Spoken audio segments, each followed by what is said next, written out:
നമസ്കാരം. ഇന്ത്യൻ പാർലമെൻറ്റിൽ ഉയർന്ന ബ്യൂറോക്രാറ്റിക് പദവിയിലായിരിക്കെ കർത്താവിൻ്റെ കോളിനോട് ധീരതയോടെ യെസ് പറഞ്ഞ് സ്വന്തം ജോലിയോടൊപ്പം തന്നെ കർത്താവിൻ്റെ മുന്തിരിത്തോപ്പിലെ വേലയ്ക്കായി ഇറങ്ങിത്തിരിച്ച കർത്താവിൻ്റെ ധീര പോരാളി ഷെവലിയർ സിറിൽ ജോൺ സാറാണ് ഇന്ന് നമ്മോടൊപ്പമുള്ളത്. കരിസ്മാറ്റിക് നവീകരണ മുന്നേറ്റത്തിൻ്റെ അന്താരാഷ്ട്ര നേതൃനിരയിലേക്ക് ഉയർത്തപ്പെട്ട കേരള സഭയിലെ ഓരോ അൽമായനും അഭിമാനിക്കാവുന്ന വ്യക്തിത്വമാണ് സിറിൽ ജോൺ സാർ. സ്വന്തം ഔദ്യോഗിക ജോലിയിലെ ഉത്തരവാദിത്തങ്ങൾ വിശ്വസ്തയോടെ നിർവഹിച്ച, കർത്താവിൻ്റെ ശുശ്രൂഷയിൽ തീക്ഷ്ണതയോടെ വ്യാപരിച്ചുകൊണ്ടിരിക്കുന്ന, സ്വന്തം കുടുംബത്തിലെ ഉത്തരവാദിത്തങ്ങൾ വിശ്വസ്തയോടെ നിർവഹിച്ചുകൊണ്ടിരിക്കുന്ന സ്നേഹം നിറഞ്ഞ കുടുംബനാഥൻ കൂടിയാണ് സിറിൽ ജോൺ സാർ. സാർ, സ്നേഹത്തോടെ ഈ പ്രോഗ്രാമിലേക്ക് അങ്ങേ സ്വാഗതം ചെയ്യുകയാണ്. സാർ, കുറച്ച് മാസങ്ങൾക്ക് മുമ്പ് ഡൽഹി അതിരൂപതാധ്യക്ഷൻ ആർച്ച് ബിഷപ്പ് അനിൽ കൂട്ടോ അങ്ങേക്ക് നൽകിയൊരു ആശംസാ സന്ദേശത്തിൽ അദ്ദേഹം പറഞ്ഞ പ്രസക്തമായ ചില വാക്കുകളുണ്ട്. സിറിൽ ജോൺ ഡൽഹി അതിരൂപതയ്ക്കും ഭാരതസഭയ്ക്കും ആഗോള സഭയ്ക്കും ദൈവം നൽകിയ ഒരു സമ്മാനമാണെന്ന്. പിതാവിൻ്റെ ആ വാക്കുകൾ അക്ഷരാർത്ഥത്തിൽ ശരിവെക്കുന്നതാണ് അങ്ങയുടെ ഔദ്യോഗിക ജീവിതവും അതോടൊപ്പം തന്നെ ശുശ്രൂഷാ ജീവിതവും കുടുംബജീവിതവും. പാർലമെൻറ്റിൽ 34 വർഷത്തോളം ഒരു ബ്യൂറോക്രാറ്റിക് പദവിയിൽ അങ്ങ് ജോലി ചെയ്യുന്നു. അതോടൊപ്പം തന്നെ ആ കാലയളവിലാണ് അങ്ങ് കരിസ്മാറ്റിക് നവീകരണ മുന്നേറ്റത്തിലേക്ക് കടന്നു വരുന്നത്. കരിസ്മാറ്റിക് നവീകരണ മുന്നേറ്റത്തിലേക്ക് അങ്ങ് കടന്നു വരാനിടയായ സാഹചര്യം എന്തായിരുന്നു? അതിന് പ്രത്യേക ഒരു സാഹചര്യമൊന്നും ഞാൻ പറയുകയില്ല. കാരണം അത് ദൈവത്തിൻ്റെ ഒരു വിളിയായിരുന്നെന്ന് ഞാൻ കരുതുന്നു. ഞാൻ 1982 കരിസ്മാറ്റിക് ധ്യാനം കൂടിയതാണ്. കൂടി നല്ല ധ്യാനമായിരുന്നു. പക്ഷേ അത് എൻ്റെ ജീവിതത്തിൽ വലിയൊരു വിളിയായിട്ട് എനിക്ക് തോന്നിയില്ല. വിളിയായിട്ട് എനിക്ക് തോന്നിയത് 1993 മെയ് മാസത്തിൽ ഞാൻ എൻ്റെ ഫാദർ മരിച്ചു. നാട്ടിൽ വന്ന് അപ്പോൾ ഞാനൊരു സർജറി കഴിഞ്ഞപ്പോഴാണ് എനിക്ക് നാട്ടിൽ വരേണ്ടി വന്നത്, ഒരു ഹെർണിയയുടെ. അപ്പം എനിക്ക് കുറച്ച് റെസ്റ്റിൻ്റെ ആവശ്യമുണ്ടായിരുന്നു. അപ്പോൾ റെസ്റ്റിൻ്റെ ആവശ്യമുള്ളതുകൊണ്ട് ഞാൻ അവിടെ നിൽക്കുമ്പോഴത്തേനും മൂവാറ്റുപുഴ ജീവജ്യോതി ധ്യാന കേന്ദ്രത്തിൽ പോയി ഒരു ധ്യാനം കൂടാനായിട്ട് പോയി. അപ്പോൾ അവിടെ വെച്ച് ധ്യാനം കൂടിക്കഴിഞ്ഞപ്പോൾ എനിക്ക് ആ ധ്യാനത്തിൻ്റെ തലേദിവസം ധ്യാനം തീരുന്നതിൻ്റെ തലേദിവസം കൗൺസിലിങ്ങിൽ എന്നോടൊരു വചനഭാഗം 2 തിമോത്തി 4-ാം അധ്യായം 1 മുതൽ 5 വരെയുള്ള വചനങ്ങൾ, അതായത് സാഹചര്യങ്ങൾ അനുകൂലമാണെങ്കിലും അല്ലെങ്കിലും നീ വചനം പ്രഘോഷിക്കണം എന്ന് പറഞ്ഞ് അങ്ങനെ എന്നെ ഒരു ദൗത്യപ്പെടുത്തുന്ന ഒരു കമ്മീഷനിങ് അനുഭവമാണ് എനിക്ക് അവിടെ ഉണ്ടായത്. അപ്പോൾ ആ ധ്യാനം കഴിഞ്ഞപ്പോൾ എനിക്ക് ഭയങ്കര ഒരു പ്രത്യേക ഒരു അഭിഷേകം തോന്നുന്നുണ്ടായിരുന്നു, വളരെ വളരെ ശക്തമായിട്ട്. അപ്പം അങ്ങനെ ഞാൻ അല്ലായിരുന്നു ആ സമയത്ത്. ഞാൻ ഒന്നും തന്നെയല്ല കരിസ്മാറ്റിക് ഒരു പ്രാർത്ഥനാ ഗ്രൂപ്പിൽ പോകുന്നതല്ലാതെ വേറെ എനിക്കൊരു ഔദ്യോഗിക റോളും ഇല്ല. അതുപോലെ തന്നെ ആ കൗൺസിലർ എന്നോട് കൗൺസിലിങ്ങിൻ്റെ സമയത്ത് പറഞ്ഞു, ദൈവം നിന്നെ ഈ സഹോദരനെ ഡൽഹി കാണിച്ചു തരുന്നുണ്ട്. അപ്പം ഡൽഹി ഇങ്ങനെ തകർന്നു കിടക്കുന്നത് പോലെ കാണുന്നു. അപ്പോൾ അതിനെ പടുത്തുയർത്താനായിട്ടുള്ള ഒരു വിളി തരുന്നുണ്ട് എന്നൊക്കെ ഇങ്ങനോട് പറഞ്ഞു. അപ്പോൾ എനിക്ക് എന്താണെന്നൊന്നും മനസ്സിലായില്ല. കാരണം ആ സാഹചര്യത്തിൽ എനിക്ക് ഒരു ദൗത്യവും ഇല്ലാത്തൊരു വ്യക്തിക്ക്. അപ്പം അങ്ങനെയാണ് ഞാൻ ഇതിലേക്ക് വരുന്നത്. വന്ന് തിരിച്ച് ഞാൻ ഡൽഹി ചെന്ന് കഴിഞ്ഞപ്പോൾ എനിക്ക് പ്രയർ ഗ്രൂപ്പിൻ്റെ ടീം മെമ്പറായിട്ട് അവിടുത്തെ അന്നത്തെ സ്പിരിച്വൽ ഡയറക്ടർ അച്ഛൻ എന്നോട് ചേരാൻ പറഞ്ഞു. പിന്നെ 2 മാസം കഴിഞ്ഞപ്പോൾ അതിൻ്റെ പ്രയർ ഗ്രൂപ്പ് ലീഡറായിട്ട് എന്നെ തിരഞ്ഞെടുത്തു. അപ്പോൾ അങ്ങനെ പിന്നെ ഞാൻ ഒരു മധ്യസ്ഥ പ്രാർത്ഥനയുടെയൊക്കെ ഒരു ട്രെയിനിങ് പ്രോഗ്രാമിൽ കൂടി അങ്ങനെ മധ്യസ്ഥ പ്രാർത്ഥനാ ശുശ്രൂഷയിലേക്ക് കടന്നു വന്നു. അങ്ങനെ ഒരു മധ്യസ്ഥ പ്രാർത്ഥനാ ഗ്രൂപ്പ് ഉണ്ടാക്കാനായിട്ട് ദൈവം എനിക്ക് കൃപ തന്നു. അങ്ങനെ ഞാൻ സ്ലോലി കടന്നു വന്നത്. അപ്പോൾ എനിക്ക് തോന്നുന്നത് എല്ലാത്തിനും ഉപരിയായിട്ട് ദൈവത്തിൻ്റെ ഒരു പ്രത്യേക വിളിയും തിരഞ്ഞെടുപ്പും അതിനകത്തുണ്ടായിരുന്നു. യോഹന്നാൻ 15:17 പറയുന്നത് പോലെ നീ എന്നെ തിരഞ്ഞെടുക്കുകയല്ല, ഞാൻ നിന്നെ തിരഞ്ഞെടുക്കുകയാണ് എന്നുള്ള ആ ഒരു വിളി എനിക്ക് വളരെ ശക്തമായിട്ട് തോന്നി. സാറ് പറഞ്ഞതുപോലെ 1993 ഒരു ഇടവകയുടെ ഒരു പ്രയർ ഗ്രൂപ്പ് ലീഡർ എന്ന നിലയിലാണ് സാറിൻ്റെ ശുശ്രൂഷാ ജീവിതം ആരംഭിക്കുന്നത്. പിന്നീട് അതിനുശേഷം പടിപടിയായിട്ട് ദൈവം സാറിൻ്റെ ശുശ്രൂഷാ മേഖലയിൽ ഉയർത്തിക്കൊണ്ടിരിക്കുകയായിരുന്നു. രൂപതാ തലത്തിലുള്ള നേതൃത്വത്തിലേക്ക് കടന്നു വരുന്നു, ദേശീയ തലത്തിലേക്കുള്ള നേതൃത്വം, അതോടൊപ്പം തന്നെ ഇൻ്റർനാഷണൽ നേതൃത്വം. ഏറ്റവും ഒടുവിൽ 2019 ഫ്രാൻസിസ് പാപ്പ രൂപം നൽകിയ കാരിസ് ആ ബോഡിയുടെ ഒരു മെമ്പറായിട്ട് സാറിനെ ദൈവം നിയോഗിക്കുന്നു. സാറിൻ്റെ ശുശ്രൂഷ കാലയളവിലുടനീളം ഈ കരിസ്മാറ്റിക് മുന്നേറ്റവുമായി ബന്ധപ്പെട്ട് ഏതെല്ലാം ഉത്തരവാദിത്തങ്ങളാണ് സാറ് ഏറ്റെടുത്തത്? സാറിൻ്റെ ആ ശുശ്രൂഷ ജീവിതത്തിലേക്ക് ഒന്ന് കണ്ണോടിക്കാം. ശുശ്രൂഷ ജീവിതത്തിൽ എന്നെ തന്നെ അതിശയിപ്പിക്കുന്ന ഒരു രീതിയിലായിരുന്നു. കാരണം ഞാൻ എൻ്റെ പേഴ്സണാലിറ്റിയിൽ ഇങ്ങനെ ഒരു ലീഡർഷിപ്പ് ഞാൻ ഒരിക്കലും ശ്രമിച്ചിട്ടുമില്ല, അങ്ങനെ ഒരു ലീഡർഷിപ്പിലും ഇല്ലായിരുന്നെന്ന് ഞാൻ പറയാം. അപ്പോൾ അങ്ങനെ ഒരു സാഹചര്യത്തിൽ എനിക്കിങ്ങനെ പ്രയർ ഗ്രൂപ്പ് ലീഡറായി. അതിനുശേഷം ഒരു വർഷം കഴിഞ്ഞപ്പോൾ എന്നെ ഡൽഹിയുടെ കരിസ്മാറ്റിക്കിൻ്റെ ചെയർമാനായിട്ട് തിരഞ്ഞെടുത്തു. 6 മാസം കഴിഞ്ഞപ്പോൾ എന്നെ നാഷണൽ ടീമിൽ മെമ്പറായിട്ട് തിരഞ്ഞെടുത്തു. അവിടെ ഒരു വർഷം കൂടെ കഴിഞ്ഞപ്പോൾ എന്നെ വൈസ് ചെയർമാനായിട്ട് തിരഞ്ഞെടുത്തു. നാഷണൽ ടീമിൽ അന്ന് ആദ്യത്തെ ഒരു അൽമാനായിരുന്നു സാറ്.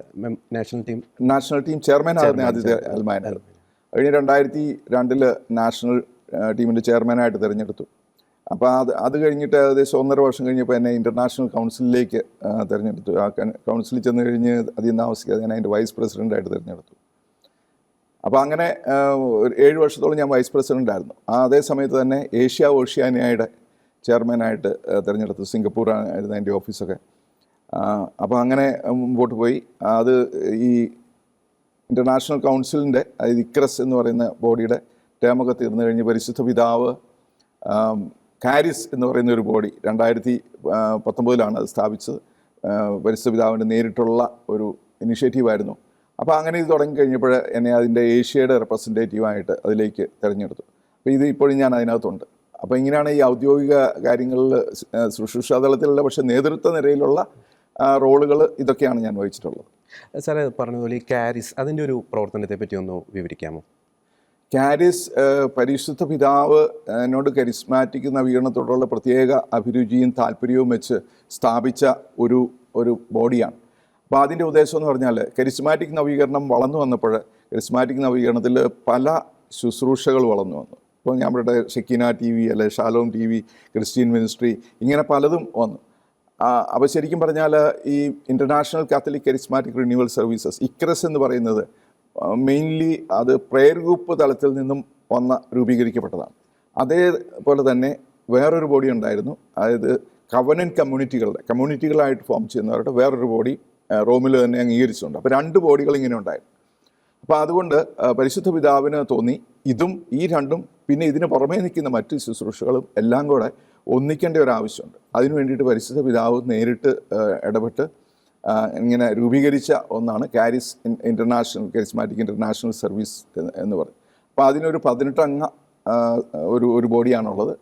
എല്ലാ ഭൂഖണ്ഡങ്ങളിൽ നിന്നുള്ള ആൾക്കാരുണ്ട്. അതിനകത്ത് ഏഷ്യയിൽ നിന്ന് 2 പേരാണുള്ളത്. ഒന്ന് ഞാൻ, ഒന്നൊരു ബ്രദർ ജെയിംസ്, സൗത്ത് കൊറിയ എന്നുള്ളത്.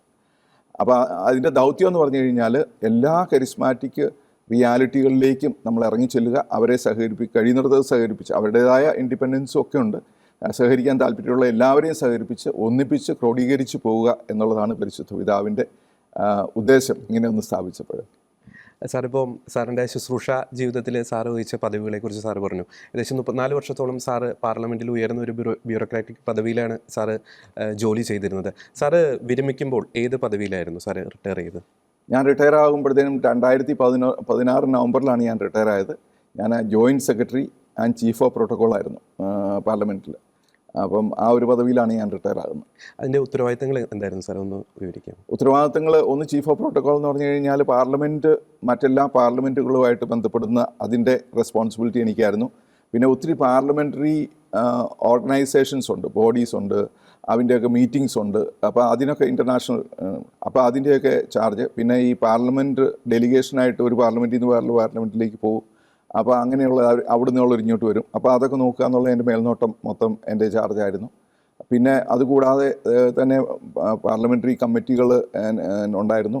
പിന്നെ ഞാൻ ഈ 2G സ്പെക്ട്രം ആ ഒരു വലിയ സ്കാൻഡൽ വന്നപ്പോഴേ 2011 ഒരു ജോയിൻറ്റ് പാർലമെൻ്ററി കമ്മിറ്റി നിയോഗിച്ചു. അപ്പോൾ അന്നത്തെ സ്പീക്കർ മീരാകുമാർ ആയിരുന്നു. മീരാകുമാർ എന്നെ നേരിട്ട് വിളിച്ചിട്ട് അതിൻ്റെ ഡയറക്ടറായിട്ട് എനിക്ക് ചാർജ് തന്നു. അപ്പോൾ അതിൻ്റെ MP-മാർ കമ്മിറ്റിയിലുണ്ടെങ്കിലും അതിൻ്റെ റിപ്പോർട്ട് ഉണ്ടാക്കുന്നതും അതിൻ്റെ ഉത്തരവാദിത്വം മുഴുവൻ എനിക്കായിരുന്നു.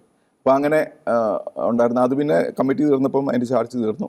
പക്ഷേ വേറെയും പാർലമെൻറ്റിലിപ്പം പ്രൊക്യൂർമെൻറ്റ്, പാർലമെൻറ്റിലെ മുഴുവൻ പർച്ചേസിൻ്റെയും ചാർജ് എനിക്കായിരുന്നു. അപ്പോൾ അങ്ങനെയുള്ള കുറേ റെസ്പോൺസിബിലിറ്റി ഉണ്ടായിരുന്നു. അപ്പോൾ ഈ റെസ്പോൺസിബിലിറ്റി പലപ്പോഴും സാഹചര്യങ്ങളനുസരിച്ച് മാറിക്കൊണ്ടിരിക്കും. പക്ഷേ മെയിനായിട്ടുള്ളത് ഈ പോസ്റ്റിലാണെന്നുള്ളതാണ്. അപ്പോൾ ആ പോസ്റ്റിലാണ് റിട്ടയർ ആയത്. സാറ് സാറിൻ്റെ ടെസ്റ്റിമണീസിലും പറയാറുള്ള ഒരു വാചകമുണ്ട്, serving in Lord's vineyard while doing excellence to your job and doing justice to your family എന്ന്. സാറ് പറഞ്ഞു സാറിൻ്റെ ഔദ്യോഗിക ജീവിതം തിരക്ക് പിടിച്ചതായിരുന്നു. അതോടൊപ്പം തന്നെ സാറിൻ്റെ ശുശ്രൂഷാ ജീവിതത്തിലും വളരെയധികം ഭാരിച്ച ഉത്തരവാദിത്തങ്ങൾ സാറിനുണ്ടായിരുന്നു. സാറിൻ്റെ ജീവിതത്തിൽ ഈ ഒരു വർക്ക്, ഫാമിലി, അതോടൊപ്പം തന്നെ മിനിസ്ട്രി, ഇവ മൂന്നും എങ്ങനെയാണ് സാർ ബാലൻസ് ചെയ്ത് കൊണ്ടുപോയത്? ഞാൻ എൻ്റെ മനസാക്ഷി അനുസരിച്ച് ഇതിനോട് മൂന്നിനോടും നീതി പുലർത്തണമെന്നുള്ളതാണ് ഞാൻ എപ്പോഴും വിശ്വസിച്ചിരുന്നത്. കാരണം ഓഫീസിൽ ഞാൻ ജോലിക്കാരനാണ്. ഞങ്ങൾ പാർലമെൻറ്റിൽ ജോലി ചെയ്യുമ്പോൾ ഞങ്ങളോട് പറയുക 24 മണിക്കൂർ you are a government servant for 24 hours. അപ്പോൾ അത്രയും ഒരു കമ്മിറ്റഡ് ആയിട്ടുള്ളൊരു ജോലിയാണ്. അപ്പോൾ അത് ഒത്തിരി ഡിമാൻഡിങ് ആയിട്ടുള്ളൊരു ജോലിയാണ്. അപ്പോൾ പാർലമെൻറ്റിലൊക്കെ ഞാൻ രാത്രിക്ക് 2 മണിയൊക്കെ വരെ ഇരുന്ന് ജോലി ചെയ്ത ദിവസങ്ങളുണ്ട്. പിന്നെ ഫയലും കൊണ്ട് വീട്ടിൽ വന്ന് ചെയ്യാം. അപ്പോൾ അങ്ങനെ ഒത്തിരി ഉത്തരവാദിത്തങ്ങളുള്ള ഒരു ജോലിയായിരുന്നു. അപ്പോൾ ആ കൂടെ തന്നെ ഇപ്പം കുടുംബം എന്ന് പറഞ്ഞാൽ ഞാൻ ഒരു അൽമായരാകുമ്പോഴത്തേനും കുടുംബത്തോട് എനിക്ക് നീതി പുലർത്തണമുണ്ട്. കുടുംബത്തോട് നീതി പുലർത്താതെ ഞാൻ എന്തൊക്കെ ചെയ്തു കഴിഞ്ഞാലും അതിന് ഒരു വാല്യൂ ഇല്ലയെന്ന് ഞാൻ വിശ്വസിക്കുന്നു. അതോടൊപ്പം തന്നെ ദൈവം വിളിച്ചു, കരിസ്മാറ്റിക് നവീകരണത്തിൻ്റെ ലീഡർഷിപ്പ് സഭയിൽ ശുശ്രൂഷയ്ക്ക് വേണ്ടി വിളിച്ചു. അപ്പോൾ അതിനോട് ഞാൻ നീതി പുലർത്തണമല്ലോ. അപ്പം 100%, ഞാൻ പറയും, ഞാൻ 100% സഭയോടും കരിസ്മാറ്റിക് നവീകരണത്തോടും 100% ഓഫീസിനോടും 100% കുടുംബത്തോടും നീതി പുലർത്താനായിട്ട് ശ്രമിച്ചിട്ടുണ്ട്. അപ്പോൾ ഉള്ള സമയം കൊണ്ട് ആണ് ചെയ്തുകൊണ്ടിരിക്കുക. അപ്പം അതിൽ എപ്പോഴും കുടുംബത്തിന് കുറച്ച് സമയം, ക്വാളിറ്റി സമയം കൊടുക്കാനായിട്ട് ഞാൻ ശ്രമിച്ചിട്ടുണ്ട്. എന്നാൽ ഓഫീസിൽ എൻ്റെ വീട്ടിൽ എനിക്ക് യാതൊരു പ്രശ്നങ്ങളും ഉണ്ടായിട്ടില്ല. ഞാനെപ്പോഴും നല്ല റെക്കോർഡിലായിരുന്നു. എനിക്കെപ്പോഴും എന്താ പറയുക, അസസ്മെൻറ്റ് റിപ്പോർട്ട്, കോൺഫിഡൻഷ്യൽ റിപ്പോർട്ട് എന്ന് പറയും, അത് വരുമ്പം എനിക്ക് മിക്കവാറും ഇപ്പോഴും ഔട്ട്സ്റ്റാൻഡിംഗ് ആണ് കിട്ടിക്കൊണ്ടിരുന്നത്. അപ്പോൾ അങ്ങനെ എല്ലാ വിധത്തിലും നന്നായിട്ട് പോയി. എനിക്ക് അതിൻ്റെ പേരിൽ തടസ്സങ്ങളൊന്നും വന്നിട്ടില്ല. സാറ് നേരത്തെ സൂചിപ്പിച്ചതുപോലെ സാറിൻ്റെ ലൈഫിലാണെങ്കിൽ എൻ്റെ ലൈഫിലാണെങ്കിലും ദൈവം 24 hours തന്നിട്ടുള്ളത്. പക്ഷേ സാറിനാണെങ്കിലും മറ്റുള്ള വ്യക്തികളെ വെച്ച് കമ്പയർ ചെയ്യുമ്പം ഭാരിച്ച ഉത്തരവാദിത്തങ്ങൾ ദൈവം തന്നിട്ടുമുണ്ട്. ഈ ഒരു 24 hours സാറ് നേരത്തെ സൂചിപ്പിച്ചെങ്കിൽ പോലും ആ ഒരു ടൈം മാനേജ്മെൻറ്റ് എങ്ങനെയായിരുന്നു സാർ അത് ചെയ്തത്, ഫാമിലിക്കും മിനിസ്ട്രിക്കും അതോടൊപ്പം തന്നെ ജോലിക്കും? ടൈം മാനേജ്മെൻ്റ് ഒരു പ്രധാനപ്പെട്ട ഒരു കാര്യമാണ്. ടൈം മാനേജ്മെൻറ്റ് കാരണം ജോർജ് പറഞ്ഞ പോലെ നമുക്ക് കിട്ടിയിരിക്കുന്ന ഈ സമയം എന്ന് പറഞ്ഞാൽ 24 മണിക്കൂറേ ഉള്ളൂ. അപ്പോൾ അതിൽ ഒഫീഷ്യൽ 8 മണിക്കൂർ ഞാൻ കൊടുക്കണം. യാത്രയും കൂടെ വരുമ്പോഴത്തേനും ഒരു മിനിമം 10 മണിക്കൂർ, ചിലപ്പോൾ അത് 12 മണിക്കൂർ 14 മണിക്കൂർ എക്സ്ട്രാ ആയിട്ട് വരും. അപ്പോൾ ആ സാഹചര്യത്തിൽ അവിടെ കൊടുക്കണം. പിന്നെ കരിസ്മാറ്റിക് നവീകരണത്തിന് എനിക്ക് യാത്രകളുണ്ടായിരുന്നു. ഒത്തിരി സമയം ക്ലാസ്സുകൾ പ്രിപ്പയർ ചെയ്യുക, കറസ്പോണ്ടൻസ്, ഫോൺ കോൾ, അങ്ങനെ ഒത്തിരി സമയം കൊടുക്കേണ്ടതുണ്ട്. അപ്പം ഞാൻ എൻ്റെ അവധികളൊക്കെ ഞാനെടുത്ത് ഉപയോഗിച്ചുകൊണ്ടിരുന്നത് കരിസ്മാറ്റിക് നവീകരണത്തിന് വേണ്ടിയിട്ടാണ്. സാധാരണ രീതിക്ക് കൂടുതൽ അല്ലാതെ ചിലവഴിക്കാറില്ല. പിന്നെ കുടുംബത്തിന് വേണ്ടിയിട്ട് ആവശ്യമുള്ളതനുസരിച്ച് ഞാൻ എപ്പോഴും സമയം കൊടുത്തുകൊണ്ടിരുന്നു. അപ്പോൾ അതിനകത്ത് ഏറ്റവും പ്രധാനപ്പെട്ട ഒരു കാര്യമായിട്ട് ഞാൻ കരുതുന്നത് ഇതാണ്. നമുക്ക് കിട്ടിയിരിക്കുന്ന 24 മണിക്കൂർ, ഇപ്പം ഞാനത് താലന്തുകളുമായിട്ടാണ്, ഈ സമയവും താലന്തും തമ്മിൽ ഒത്തിരി സാമ്യമുണ്ട്. അപ്പോൾ ഈ 24 മണിക്കൂറിൽ ഒരു മിനിറ്റ് പോലും വേസ്റ്റ് ചെയ്യാതിരിക്കുക. അപ്പോൾ ഓഫീസിലൊക്കെ, ഞങ്ങളുടെ ഗവൺമെൻറ് ഓഫീസിലൊരു ശൈലിയുണ്ട്, നമുക്ക് ഉച്ചയ്ക്ക് ഊണ് കഴിക്കണമെങ്കിൽ 1 മണിക്കൂർ പോയി എല്ലാവരും കൂടെ ഇരുന്ന് ഊണൊക്കെ കഴിച്ച് വർത്താനമൊക്കെ പറഞ്ഞ് പിന്നെ 2 പ്രാവശ്യം ചായ കുടിക്കാൻ പോകും. അപ്പോൾ ഒരു 1/2 മണിക്കൂർ 3/4 മണിക്കൂർ ചായക്ക് പോകും. അപ്പോൾ ഞാൻ ഓഫീസിൽ ചെന്ന് കഴിഞ്ഞാൽ എൻ്റെ ടേബിളിൽ ചെന്ന് ഇരുന്ന് കഴിഞ്ഞാൽ ആപ്പാടെ ടോയ്ലറ്റിൽ പോകാനായിട്ട് പുറത്തേക്ക് ഇറങ്ങുന്നത്, അല്ലെങ്കിൽ എന്തെങ്കിലും മീറ്റിങ്ങിന് പോകണമെങ്കിൽ മാത്രമേ പോകുള്ളൂ. ബാക്കി സമയം മുഴുവൻ ഞാൻ അവിടെ ഇരുന്ന്, അപ്പോൾ സമയം കളയാതിരിക്കുക എന്നുള്ളത്. പിന്നെ ആവശ്യമില്ലാത്ത ഒരു കാര്യങ്ങളിലും ഞാൻ ഇടപെടാറില്ല. ഞാൻ എൻ്റെ മനസ്സിനെ അതിനകത്ത് ഇപ്പം എന്തെങ്കിലും ആൾക്കാരുടെ മറ്റുള്ളവരുടെ കൂടുതൽ കാര്യങ്ങൾ അന്വേഷിക്കാനോ അതിനെപ്പറ്റി കൂടുതൽ അറിയാനോ, ഇങ്ങോട്ട് എനിക്ക് പോലും ജീവിതത്തിൽ എന്തെങ്കിലും കൂടുതൽ പ്രശ്നങ്ങൾ മറ്റുള്ളവർ ഉണ്ടാക്കി കഴിഞ്ഞാൽ പോലും ഞാൻ അതിനെപ്പറ്റി ചിന്തിച്ച് എൻ്റെ സമയം കളയാറില്ല. അപ്പം ഞാൻ വളരെ ഫോക്കസ്ഡ് ആയിരുന്നു. അതായത് എൻ്റെ ഒരു പ്രയോറിറ്റി ആയിട്ട് ഞാൻ കണ്ടത്, അതായത് സമയം തമ്പുരാൻ തരുന്നതാണ്, ആ സമയം തമ്പുരാന് വേണ്ടി ഉപയോഗിക്കുക, ജോലിക്ക് വേണ്ടി, കുടുംബത്തിന് വേണ്ടി, തമ്പുരാന് വേണ്ടിയിട്ട്. അപ്പോൾ അതിനകത്ത് ഇങ്ങേറ്റം ഞാൻ നേരത്തെ ഡ്രൈവ് ചെയ്ത് പോയിക്കൊണ്ടിരുന്നത്. അത് കഴിഞ്ഞ് എനിക്ക് ഒഫീഷ്യൽ കാറുണ്ടായിരുന്നു. അപ്പോൾ അന്നേരം പോകുമ്പോഴിപ്പോൾ കാറേ ഇരുന്ന് ഞാൻ എൻ്റെ ബൈബിൾ വായിച്ച് പ്രാർത്ഥിക്കുക. അപ്പം അവിടെയും സമയം കളയുന്നില്ല. അപ്പോൾ അങ്ങനെ മാക്സിമം ടൈം യൂട്ടിലൈസേഷൻ കൊണ്ടാണ് എനിക്ക് ഈ ടൈം മാനേജ്മെൻറ്റ് ചെയ്യാൻ സാധിച്ചത്. ആ ഒരു കാര്യത്തിൽ വളരെ ഡിസിപ്ലിൻഡ് ആയിട്ടുള്ളൊരു ജീവിതമാണ് എൻ്റെ. സാറ് ഒരു ഗവൺമെൻറ് ഉദ്യോഗസ്ഥനായിരുന്നു. പലപ്പോഴും ഒരു ക്രിസ്ത്യൻ ഫെയ്ത്ത് ആംഗിൾ നോക്കുമ്പോൾ ക്രിസ്ത്യൻ ഫെയ്ത്ത് കോംപ്രമൈസ് ചെയ്യപ്പെടാനുള്ള എല്ലാ സാഹചര്യവും സാറിൻ്റെ ജോലി സാഹചര്യത്തിലുണ്ടായിരുന്നു. പക്ഷേ സാറ് ജോലിയിൽ എക്സൽ ചെയ്തു, അതോടൊപ്പം തന്നെ അവിടെ ക്രിസ്ത്യൻ ഫെയ്ത്ത് കോംപ്രമൈസ് ചെയ്തില്ല. എങ്ങനെയായിരുന്നു അത് സാധിച്ചിരുന്നത്? അത് ഇപ്പം പറഞ്ഞ പോലെ ഞാൻ ഈ ചീഫ് ഓഫ് പ്രോട്ടോക്കോളൊക്കെ ആയിരുന്നുകൊണ്ട് എനിക്ക് ഒത്തിരി യാത്ര, പാർലമെൻറ്റ് ജോയിൻ ചെയ്തപ്പോൾ മുതൽ യാത്ര ഉള്ളുണ്ട്. ഈ പാർലമെൻ്ററി കമ്മിറ്റികളിൽ ടൂർ, ഇപ്പം ഇന്ത്യയിലെ എല്ലാ പട്ടണങ്ങളിലും ഒക്കെ എന്തെങ്കിലും ഒഫീഷ്യൽ പാർലമെൻ്ററി കമ്മിറ്റി വിസിറ്റുകളിൽ പോകാറുണ്ടായിരുന്നു. പിന്നെ ചീഫ് ഓഫ് പ്രോട്ടോക്കോൾ എന്നുള്ള രീതിയിൽ പുറത്തേക്ക് പല രാജ്യങ്ങളിൽ യാത്ര ചെയ്തിട്ടുണ്ട്. ഫ്ലൈറ്റിനും അവിടെ ചെല്ലുമ്പം 5 സ്റ്റാർ ഹോട്ടലും മെർസിഡീസ് കാറും ഇങ്ങനെയൊക്കെയുള്ള എല്ലാ ലക്ഷറിയും നമുക്കുണ്ടായിരുന്നു. ആ ഒരു സാഹചര്യത്തിലാണ്. പക്ഷേ അന്നേരം ഒന്നും എൻ്റെ ബേസിക് വിളി അതിനെ ഞാൻ കോംപ്രമൈസ് ചെയ്തിട്ടില്ല. അപ്പോൾ ഞാൻ പറയട്ടെ, ഇപ്പോൾ ഞാൻ ഓർക്കുന്നു, ഇപ്പോൾ ന്യൂയോർക്കിന് ഇവിടുന്ന് എയർ ഇന്ത്യയുടെ ഫ്ലൈറ്റിന് പോയി കഴിഞ്ഞാൽ 16 മണിക്കൂറാണ്. അപ്പോൾ 16 മണിക്കൂർ ഒറ്റ ഇരിപ്പിന് പോകുമ്പോൾ നമ്മുടെ ഒരു ദിവസം അതിനകത്ത് വരുന്നു. അപ്പോൾ അവിടെ ഇരുന്ന് ബൈബിൾ വായിക്കുകയും പേഴ്സണൽ പ്രെയർ ഇല്ലോ കൊന്തയില്ലോ ഇതിനൊന്നും ഒരു തടസ്സവുമില്ല. അപ്പം ഞാൻ ചിലപ്പം പോകുമ്പോഴത്തേനും ഫസ്റ്റ് ക്ലാസ്സിലോ ബിസിനസ് ക്ലാസ്സിലോ പോകുമ്പം MP-മാരൊക്കെ സൈഡിൽ കാണും, അവർ മറ്റ് മതക്കാരായിരിക്കും. പക്ഷേ അതൊന്നും ഞാൻ നോക്കാറില്ല, കാരണം നമ്മുടെ ദൗത്യം അപ്പോൾ ആ ബൈബിള് തുറന്ന് ബൈബിൾ വായിക്കുക, അതൊക്കെ. അപ്പം ഒരു വിധത്തിലും ഒരു കോംപ്രമൈസ് ഈ കാര്യങ്ങളിലൊന്നും നടത്താതെ ഞാൻ കർത്താവിനോടുള്ള ആ ഒരു എൻ്റെ ദൗത്യം അതെപ്പോഴും ഞാൻ നിറവേറ്റിക്കൊണ്ടിരുന്നു. പ്രാർത്ഥനാ ജീവിതം, പിന്നെ അവിടെ ചെന്ന് കഴിഞ്ഞാലും ഇപ്പോൾ മദ്യപിക്കുക അങ്ങനെയുള്ള ഏരിയാസൊക്കെ വന്നു കഴിഞ്ഞാൽ ഞാൻ എൻ്റേതായ ആ പ്രിൻസിപ്പിൾ അനുസരിച്ച് നിന്നിരുന്നു. അതിന് എനിക്ക് തടസ്സമൊന്നും ഉണ്ടായിട്ടില്ല. സാറ് ഈ കരിസ്മാറ്റിക് മൂവ്മെൻറ്റിൻ്റെ ഒരു ദേശീയ നേതൃത്വത്തിലേക്കൊക്കെ ഒരു കടന്നു വരുന്ന ഒരു 2002 വർഷത്തിലായിരുന്നു സാറിൻ്റെ വൈഫ് സോഫിയ മേഡത്തിൻ്റെ ഒരു മരണം സംഭവിച്ചത്. പ്രത്യേകിച്ച് കർത്താവിൻ്റെ ഒരു ശുശ്രൂഷയിലേക്ക് സാറ് കടന്നു വരുന്നു. പെട്ടെന്ന് ലൈഫിലൊരു സെറ്റ് ബാക്ക് ഉണ്ടാകുന്നു. ആ ഒരു പ്രതിസന്ധി ഘട്ടത്തിൽ കർത്താവിനോട് എങ്ങനെയാണ് സാറിന് ചേർന്ന് നിൽക്കാൻ സാധിച്ചത്? 2002 ഞാൻ നാഷണൽ ചെയർമാനായിട്ട് തിരഞ്ഞെടുക്കപ്പെടുക. അന്നേരം 2001. അപ്പോൾ 2002 സോഫിക്ക് സുഖമില്ലാതെ വന്നു. ചിലൊരു 7 മാസം കഴിഞ്ഞപ്പോൾ ഇപ്പോൾ കാലിനൊരു വേദനയായിട്ട് തുടങ്ങി. അത് അവസാനം മനസ്സിലാക്കിയത് അത് ക്യാൻസറാണ്, ലങ്ങിൻ്റെ ക്യാൻസറായിരുന്നു. അപ്പോൾ ആശുപത്രിയിൽ അഡ്മിറ്റ് ചെയ്ത് ഞങ്ങൾ കെമോതെറപ്പിയൊക്കെ ചെയ്ത് ട്രീറ്റ് ചെയ്തു. അപ്പോൾ ഇത് ഡയഗ്നോസ് ചെയ്ത് കഴിഞ്ഞിട്ട് സോഫി ഒരു 5 മാസത്തോളം ജീവിച്ചു.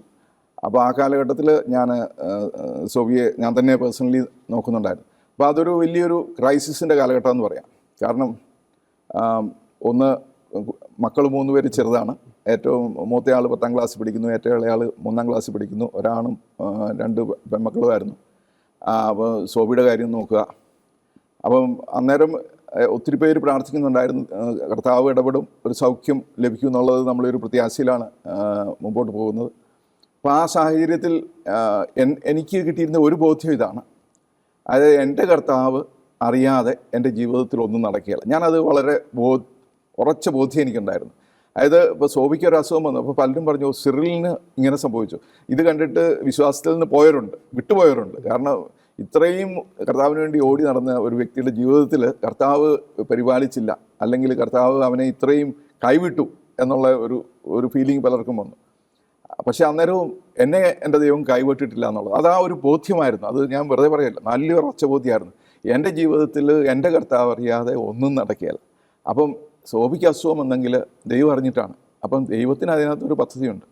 അപ്പോൾ അതിനകത്ത് ഞാൻ ഉറച്ചു നിന്നു. പക്ഷേ നമുക്ക് സൗഖ്യം കിട്ടുമെന്നുള്ള ഒരു പ്രത്യാശയിൽ ഞാനും മക്കൾക്ക് വച്ചായിരുന്നെങ്കിൽ അവരൊക്കെ ഉപവസിക്കുകയും പ്രാർത്ഥിക്കുകയും ഒക്കെ ചെയ്തെന്ന് എനിക്ക് വന്ന് അന്ന് ആ ദിവസങ്ങളിലൊക്കെ ഞാൻ 25 കൊന്തയൊക്കെ ചെല്ലുമായിരുന്നു. അപ്പം ഈ സൗഖ്യത്തിന് വേണ്ടി തന്നെ സമർപ്പിച്ചുകൊണ്ട്. അപ്പോൾ എളുപ്പമല്ലായിരുന്നു. പക്ഷേ അത് സത്യത്തിൽ ദൈവത്തിൽ ആശ്രയിച്ചുകൊണ്ടും പ്രാർത്ഥനയിലൂടെയും അതിനെ അതിജീവിച്ചത്. അപ്പം സോഫി അത് കഴിഞ്ഞ് ട്രീറ്റ്മെൻറ്റെല്ലാം കഴിഞ്ഞ് 24 ജൂലൈയിൽ ഹോസ്പിറ്റലിൽ കിടന്ന് എൻ്റെ കൈകളിൽ കിടന്നാണ് മരിക്കുന്നത്. അപ്പോൾ ആ ഒരു സമയം എന്ന് പറഞ്ഞു കഴിഞ്ഞാൽ എന്തു പറയുന്നത്, നമ്മൾ ഒന്നുമില്ലാത്ത എല്ലാം നഷ്ടപ്പെട്ട ഒരു അവസ്ഥയായിരുന്നു. പക്ഷേ ആ അവസ്ഥയിലും ഇപ്പോൾ കയ്യിൽ കിടന്ന് മരിച്ചു, തിരിച്ച് ഞാൻ ബെഡിലേക്ക് കിടത്തി. ഞാൻ കരയുന്നുണ്ടായിരുന്നു തീർച്ചയായിട്ടും. പക്ഷേ എൻ്റെ മനസ്സ് വളരെ ശാന്തമായിരുന്നു ആ സമയത്ത്. ഞാൻ വിഭ്രാന്തനായില്ല. കാരണം അന്നേരം എനിക്ക് നല്ല ബോധ്യമാണ്, എൻ്റെ എവറിത്തിങ് ഈസ് അണ്ടർ കൺട്രോൾ, കർത്താവ് അറിയാതെ ഒന്നും നടക്കുന്നില്ല എന്നുള്ള ആ ബോധ്യത്തിലായിരുന്നു ഞാൻ. അപ്പോൾ അങ്ങനെ അതുപോലെ മക്കളും ഏകദേശം ആ ഒരു ലെവലിൽ നിന്ന് അതിനെ ഫേസ് ചെയ്തു. ഒത്തിരി പ്രാർത്ഥനയിലൂടെ ഞങ്ങൾ കടന്നു പോയതുകൊണ്ട്. സാറ് നേരത്തെ നമ്മൾ സൂചിപ്പിച്ചു, സാറ് ഔദ്യോഗിക ജീവിതം അതോടൊപ്പം തന്നെ ശുശ്രൂഷ ജീവിതം, ഈ ഒരു 2 ലൈഫിലും സാറിന് എക്സൽ ചെയ്യാൻ സാധിച്ചു തീർച്ചയായും ഒരു കുടുംബത്തിൻ്റെ ഒരു സപ്പോർട്ടാണ്. സാറിൻ്റെ ഈ തിരക്ക് പിടിച്ച ജീവിതത്തിൽ ഫാമിലിയുടെ സപ്പോർട്ട് എത്രമാത്രം സാറിന് ഗുണം ചെയ്തിട്ടുണ്ട്, പ്രയോജനം ചെയ്തിട്ടുണ്ട്? എനിക്ക് ഫാമിലിയുടെ സപ്പോർട്ട് ഒത്തിരി ഗുണം ചെയ്തിട്ടുണ്ട്. ഞാൻ വിശ്വസിക്കുന്ന ഒരു കാര്യം എന്ന് പറഞ്ഞാൽ, നമ്മൾ ഇങ്ങനെ ഒരു ശുശ്രൂഷ മേഖലയിൽ ഇറങ്ങിക്കഴിഞ്ഞാൽ നമുക്ക് കുടുംബത്തിൻ്റെ സപ്പോർട്ട് ഇല്ലെങ്കിൽ നമുക്ക്, ഞാനതിനെ കാൽക്കുലേറ്റ് ചെയ്ത് പറയുകയാണെങ്കിൽ ഞാൻ പറയാം, എൻ്റെ ഒരു 50% എനർജി പോകും. കാരണം എനിക്ക് അവിടെ നിന്ന് സപ്പോർട്ടില്ലെങ്കിൽ. സോഫിയുള്ളപ്പം സോഫിയുടെ സപ്പോർട്ട് ഉണ്ടായിരുന്നു. ഞാൻ ഏതെങ്കിലും ഒരു ലീഡർഷിപ്പ് റോൾ എടുക്കുമ്പം വീട്ടിലും കൂടെ ചോദിച്ചിട്ട് ഞാൻ എടുത്തുകൊണ്ടിരുന്ന, കാരണം സമയം കൊടുക്കണമല്ലോ. അപ്പോൾ സോഫിയുടെ സപ്പോർട്ട് ഉണ്ടായിരുന്നു. പിന്നെ അതിനുശേഷം ദൈവം അനുഗ്രഹിച്ചിട്ട് 2004 ഞാൻ വീണ്ടും വിവാഹം കഴിച്ചു. ഒത്തിരി പ്രാർത്ഥനയിലൂടെ ദൈവം വെളിപ്പെടുത്തിയതനുസരിച്ച് അപ്പോൾ എൽസമ്മ ഞങ്ങളുടെ ജീവിതത്തിലേക്ക് വന്നു. എൽസമ്മയുടെ കൂടെ ഒരു മോൻ വന്നു, ജെറിൽ എന്ന് പറഞ്ഞ്. അപ്പം മക്കൾ 4 പേരായി. എൽസമ്മ അവിടെ വന്നു. അപ്പോൾ എൽസമ്മ വന്നു കഴിഞ്ഞപ്പോഴും എൽസമ്മ ഒത്തിരി പ്രാർത്ഥിക്കുന്ന വ്യക്തിയാണ്. അപ്പോൾ ഈ എൻ്റെ ശുശ്രൂഷയിലെല്ലാം വലിയൊരു താങ്ങും തണലുമായിട്ട് എൻ്റെ കൂടെ എപ്പോഴും ഉണ്ടായിരുന്നു. അപ്പോൾ നല്ല ഒരു പ്രാർത്ഥന. മക്കൾ വളർന്നു കഴിഞ്ഞപ്പോഴും ഞാനിങ്ങനെ ഒത്തിരി യാത്രയൊക്കെ ചെയ്യുന്നതുകൊണ്ട് എപ്പോഴും എൻ്റെ സാന്നിധ്യം അവിടെ ഇല്ലെങ്കിലും മക്കളത് മനസ്സിലാക്കാനായിട്ടും അതിന് വേണ്ട ഒരിക്കലും അവരുടെ ഭാഗത്തുനിന്ന് ഒരു എതിർപ്പ് അതിന് ഉണ്ടായിട്ടില്ല. കഴിയുന്ന രീതിയിൽ അവർ സപ്പോർട്ട് ചെയ്യുക, അവരുടെ നന്മനസ്സും പ്രാർത്ഥനയും എപ്പോഴും ഉണ്ടായിരുന്നു. അപ്പോൾ ഫാമിലി എന്നെ സംബന്ധിച്ചിടത്തോളം വളരെ പ്രധാനപ്പെട്ട ഒരു ഘടകമാണ്. ഫാമിലി എൻ്റെ കൂടെ ഇല്ലെങ്കിൽ എനിക്ക് ചെയ്യാൻ പറ്റില്ല എന്നുള്ളത് എനിക്ക് ഉറച്ചു ബോധ്യമുണ്ട്. പക്ഷേ ദൈവത്തിൻ്റെ ഒരു പ്രത്യേക പരിപാലനയാണ്. ഫാമിലിയിൽ എല്ലാവരുടെയും സപ്പോർട്ട്. ഇന്നിപ്പം അവർ 4 പേരും വിവാഹം കഴിച്ചു, 4 പേരുടെയും ജീവിത പങ്കാളികളുണ്ട്. അവരുടെയും സപ്പോർട്ടും അനുഗ്രഹങ്ങളും എൻ്റെ ജീവിതത്തിൽ ഉണ്ട്. അപ്പോൾ അത് വലിയൊരു മുതൽക്കൂട്ടാണ് എന്നെ സംബന്ധിച്ച്. സാറ് പലപ്പോഴും ഈ ഉയർന്ന ബ്യൂറോക്രാറ്റിക് പദവിയിലിരിക്കുന്നവർ അല്ലെങ്കിൽ വലിയ കോർപ്പറേറ്റ് പൊസിഷൻസിൽ ഇരിക്കുന്നവർ, ചിലർക്കൊക്കെ കർത്താവിന് വേണ്ടി വേല ചെയ്യുന്നത് അവരുടെ ഉള്ളിൽ വലിയൊരു ആഗ്രഹമുണ്ട്. പക്ഷേ ചില കൺഫ്യൂഷൻസ്, ചില ഭീതി, ഇപ്പോൾ കർത്താവിന് വേണ്ടി ഇറങ്ങി തിരിച്ച് എന്തായിരിക്കും, ചില കാര്യങ്ങൾ കോംപ്രമൈസ് ചെയ്യേണ്ടി വരും. പക്ഷേ സാറ് അത്തരക്കാർക്ക് സാറ് കറക്റ്റ് ഒരു മാതൃകയാണ്. സാറ് വലിയൊരു പദവിയിൽ ഇരുന്നുകൊണ്ട് തന്നെ വിശ്വസ്തയോടെ കർത്താവിന് വേണ്ടി സാറിന് ശുശ്രൂഷ ചെയ്യാൻ സാധിച്ചു. അത്തരം ഒരു കൺഫ്യൂഷനിൽ നിൽക്കുന്നവരോട് സാറിന് എന്താണ് പറയാനുള്ളത്? കർത്താവിൻ്റെ വേലയ്ക്ക് വിളിക്കപ്പെട്ടതാണെങ്കിൽ ഏതൊരു പദവിയിലിരുന്നാലും നമുക്ക് ചെയ്യാൻ സാധിക്കും എന്നുള്ളതാണ്. സെൻറ്റ് തോമസ് മോർ ചാൻസലറായിരുന്നു UK. പക്ഷേ അദ്ദേഹം ഒരു കോംപ്രമൈസും ചെയ്തില്ല. അപ്പം നമ്മൾ കർത്താവിന് വേണ്ടി വേല ചെയ്യാനായിട്ട് വിളിക്കപ്പെട്ടവരാണ്, തീർച്ചയായിട്ടും ചെയ്യണം. അതിൻ്റെ പേരിൽ ഒരു കുറവും ഉണ്ടാകില്ല എന്നുള്ളത് എനിക്ക് കുറച്ച് ബോധ്യമാണ്. എൻ്റെ ജീവിതത്തിൽ നിന്ന് എനിക്ക് പറയാൻ സാധിക്കും. കാരണം ഞാൻ ഇത്രമാത്രം സമയമൊക്കെ ദൈവവേലയ്ക്ക് വേണ്ടി ചെയ്തെങ്കിലും എൻ്റെ ഒഫീഷ്യൽ കാര്യങ്ങളിൽ ഒരു കുറവും എനിക്കുണ്ടായിട്ടില്ല. അപ്പോൾ അതുകൊണ്ട് നമ്മളെ വിളിച്ചവൻ വിശ്വസ്തനാണെന്നുള്ള ഒരു കാര്യം പലപ്പോഴും ഞാൻ ഓർക്കാറുണ്ട്. എൻ്റെ കാര്യങ്ങളെല്ലാം ദൈവം ക്രമീകരിച്ചുകൊണ്ടിരുന്നു. അപ്പോൾ നമുക്ക് ഓഫീസിൽ വലിയ തിരക്ക് വരുമ്പം മറ്റ് ശുശ്രൂഷ മേഖലകളിൽ തിരക്ക് കാണിയില്ല. അത് ദൈവം ക്രമീകരിച്ചിരിക്കുന്നതാണ്. അപ്പം ഞാൻ അറിയാതെ തന്നെ ദൈവം നേരത്തെ പ്ലാൻ ചെയ്ത് അത് വളരെ കറക്റ്റായിട്ട് എൻ്റെ ഇതിൽ പോകും. അപ്പം നമുക്ക് അത്രമാത്രം കൂടുതൽ ശുശ്രൂഷ രംഗത്ത് സമയം കൊടുക്കേണ്ടപ്പോൾ ഓഫീസിൽ ആ തിരക്ക് കൂടാതെ. ഇപ്പം എന്നെ സംബന്ധിച്ചിടത്തോളം ചിലപ്പോൾ ഞാൻ ഇൻ്റർനാഷണൽ യാത്ര ചെയ്യാനായിട്ട് ഇപ്പം വൈകുന്നേരം എനിക്ക് യാത്ര ചെയ്യേണ്ടതാണ്. ഉച്ചവരെ എനിക്ക് അറിഞ്ഞുകൂടാ ഞാൻ എനിക്ക് അവധി കിട്ടുമോ ഇല്ലയോ എന്ന്. കാരണം അതിനുമാത്രം ഓഫീസിൽ അതുപോലെ ഒരു കാര്യം വന്നാൽ എനിക്ക് പോകാൻ സാധിക്കുകയില്ല. അപ്പോൾ അങ്ങനെയായിരുന്നു ഞാൻ ഈ മീറ്റിങ്ങുകൾക്കും ശുശ്രൂഷകൾക്കും പോയിക്കൊണ്ടിരുന്നത്. ചിലപ്പോൾ ഉച്ചവരെ ഞാൻ ചോദിച്ചിട്ട് പോലും ഇല്ല. പക്ഷേ വൈകുന്നേരത്തേക്ക് എൻ്റെ ഫ്ലൈറ്റ് ബുക്ക്ഡാണ്. അപ്പം ഞാൻ വ്യാഴാഴ്ച വൈകിട്ട് അപ്പം വെള്ളിയാഴ്ച അവധി എടുത്തു. ശനി ഞായർ അവധിയാണ്. 3 ദിവസത്തേക്ക് ശുശ്രൂഷയ്ക്ക് പോയി. ഇപ്പോൾ സിംഗപ്പൂറോ മലേഷ്യയിലോ അങ്ങനെ എവിടെയെങ്കിലും പോകണമെങ്കിൽ ഞാൻ രാത്രി യാത്ര ചെയ്യുന്നു. അപ്പോൾ പക്ഷേ അവിടെ ദൈവം ക്രമീകരിക്കുകയാണ്. അപ്പം നമുക്ക് പലർക്കും പേടി ഇതാണ്, നമ്മൾ ഇതിനകത്തേക്ക് ഇറങ്ങി തിരിച്ചു കഴിഞ്ഞാൽ ബാക്കിയെല്ലാം നഷ്ടമാവുമല്ലോ, നമുക്കൊന്നും നഷ്ടപ്പെടില്ല എന്നുള്ളത് ഉറപ്പാണ്. പിന്നെ നമ്മുടെ ആ ഒരു വിളിയെപ്പറ്റിയുള്ളൊരു ഒരു ബോധ്യം അത് നമുക്കുണ്ടായിരിക്കണം. അങ്ങനെ ഉണ്ടെങ്കിൽ തീർച്ചയായിട്ടും വിളിച്ചവൻ എപ്പോഴും കൂടെ ഉണ്ടെന്നുള്ളത്, വിളിച്ചവൻ വിശ്വസ്തതാണെന്നുള്ളത് നമ്മൾ ഓർത്തിരുന്നാൽ മതി. കർത്താവിൻ്റെ വേലയ്ക്ക് ഇറങ്ങുമ്പോൾ ഫാമിലിയിലെ കാര്യമാണെങ്കിലും ജോലിയിലെ കാര്യം കർത്താവ് ക്രമീകരിക്കും. കറക്റ്റ് സമയത്ത് അത് ക്രമീകരിക്കും. തീർച്ചയായിട്ടും. സാറ് ഈ നവീകരണ മുന്നേറ്റത്തിൽ സാറ് വളരെയധികം ഒരു പ്രചരണം കൊടുത്തൊരു കാര്യമാണ് ഈ പ്രൊഫറ്റിക് ഇൻ്റർസെഷൻ എന്നുള്ളത്. അതിനെപ്പറ്റി സാർ ഒന്ന് വിശദീകരിക്കാം. പ്രവാചക മധ്യസ്ഥ പ്രാർത്ഥന ഈ ഒരു കാലത്തിൻ്റെ പ്രത്യേക ഒരു അടയാളമായിട്ട്, അതായത് പരിശുദ്ധാത്മാവിൻ്റെ ഒരു പ്രവർത്തനമായിട്ട് ഞാൻ കാണുന്നു. കാരണം ഈ 1993 ഞാൻ മധ്യസ്ഥ പ്രാർത്ഥനയുടെ ഒരു പ്രോഗ്രാം, അത് ഇൻഡോറിൽ വെച്ചാണ് കൂടിയത്. ഞാൻ കൂടിയപ്പോൾ അന്ന് സിസ്റ്റർ റാണിമരിയ ആ പ്രോഗ്രാമിലുണ്ടായിരുന്നു. ഞങ്ങൾ രണ്ടുപേരും ഒന്നിച്ച് ആ പ്രോഗ്രാം കൂടിയവരാണ്.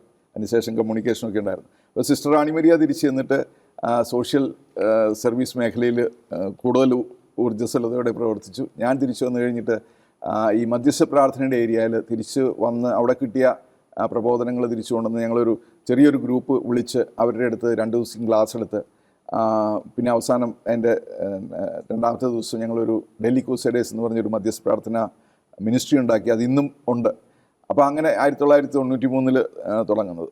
അപ്പോൾ തുടങ്ങി ഈ ഒരു മേഖലയിൽ ഞങ്ങൾ പിന്നെ എല്ലാ ശനിയാഴ്ചയിലും കോട്ടയും ഒന്നിച്ചുകൂടി പ്രാർത്ഥിക്കുമായിരുന്നു. അങ്ങനെ കുറച്ചുകൂടെ അനുഭവത്തിലൂടെ ഒത്തിരി ബോധ്യങ്ങൾ ഇതിനെപ്പറ്റി കിട്ടി. ഇപ്പം ബോധ്യങ്ങൾ കിട്ടിയപ്പോൾ എനിക്ക് എൻ്റെ ഒരു വലിയ വ്യക്തിപരമായൊരു കൺവിക്ഷനായിരുന്നു, ഈ കാലത്തിൻ്റെ ഒരു ആവശ്യമാണ് ഈ മധ്യസ്ഥ പ്രാർത്ഥന.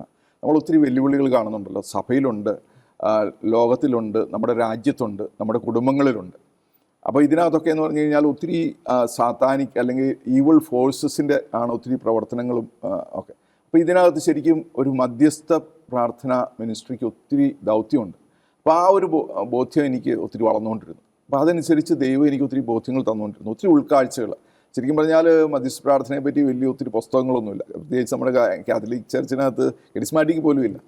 അപ്പോൾ അങ്ങനെ ഞാൻ ഇതിൻ്റെ ടീച്ചിങ്സ് ഡെവലപ്പ് ചെയ്ത് ഞാൻ 2012 ആയപ്പോഴത്തേനും ഞാനൊരു പുസ്തകം മധ്യസ്ഥ പ്രാർത്ഥനയുടെ പബ്ലിഷ് ചെയ്തു.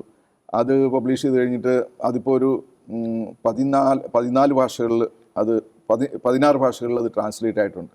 അപ്പോൾ ലോകം മുഴുവൻ തന്നെ ആ ഒരു പുസ്തകം എത്തിക്കഴിഞ്ഞപ്പോൾ എന്നെ പലയിടത്തുനിന്നും ഇങ്ങനെ ഈ പ്രോഗ്രാമിന് അവർക്ക് ട്രെയിനിങ്ങിന് വിളിക്കാൻ തുടങ്ങി, ഞാൻ അതിലേക്ക് പോകാൻ തുടങ്ങി. അപ്പം ഇത് ഞാൻ കണ്ടു, ചെല്ലുന്നിടത്തൊക്കെ ഇതിന് ഭയങ്കര റെസ്പോൺസാണ്, പ്രത്യേകിച്ച് നമ്മുടെ ലാറ്റിൻ അമേരിക്കൻ രാജ്യങ്ങളിൽ, ആഫ്രിക്കൻ രാജ്യങ്ങളിലൊക്കെ. അപ്പോൾ ഇതിനകത്ത് ഞാൻ ഈ പ്രവാചക മധ്യസ്ഥ പ്രാർത്ഥന എന്ന് പറയുന്ന ഒരു കൺസെപ്റ്റ്, പ്രത്യേകിച്ച് എനിക്ക് ആ ബോധ്യം അനുഭവത്തിലൂടെയും വെളിപ്പെടുത്തലിലൂടെയൊക്കെ കിട്ടിയത്, ഞാനത് ഡെവലപ്പ് ചെയ്തു. പ്രവാചക മധ്യസ്ഥ പ്രാർത്ഥന എന്ന് പറഞ്ഞു കഴിഞ്ഞാൽ നമ്മൾ മധ്യസ്ഥ പ്രാർത്ഥന ചെയ്യുമ്പം പരിശുദ്ധാത്മാവിൻ്റെ സന്ദേശങ്ങളെടുത്ത് ഈശോയുടെ ഹൃദയത്തിലൂടെ പോകുന്ന, ഈശോ ആണുള്ള മധ്യസ്ഥൻ, ഏക മധ്യസ്ഥൻ. അപ്പോൾ ഈശോയുടെ ഹൃദയത്തിലൂടെ പോകുന്ന കാര്യങ്ങൾ നമ്മൾ ഉൾക്കൊണ്ടുകൊണ്ട് അതനുസരിച്ച് നമ്മുടെ പ്രാർത്ഥനയെ ക്രമീകരിക്കുന്നതാണ് ഈ പ്രവാചക മധ്യസ്ഥ പ്രാർത്ഥന.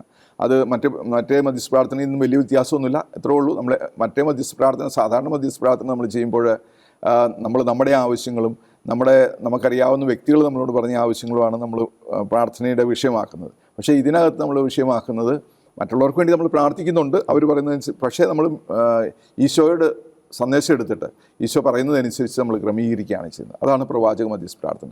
അപ്പോൾ ഞാൻ എൻ്റെ ശുശ്രൂഷയിൽ കണ്ടിരിക്കുന്ന ഇതാണ്, ഈ ഒരു പ്രാർത്ഥനയ്ക്ക് ഒത്തിരി റിസൾട്ട്, ഒത്തിരി എക്സൈറ്റ്മെൻറ്റ് ആൾക്കാർക്ക് ഇതിനകത്തുണ്ട്.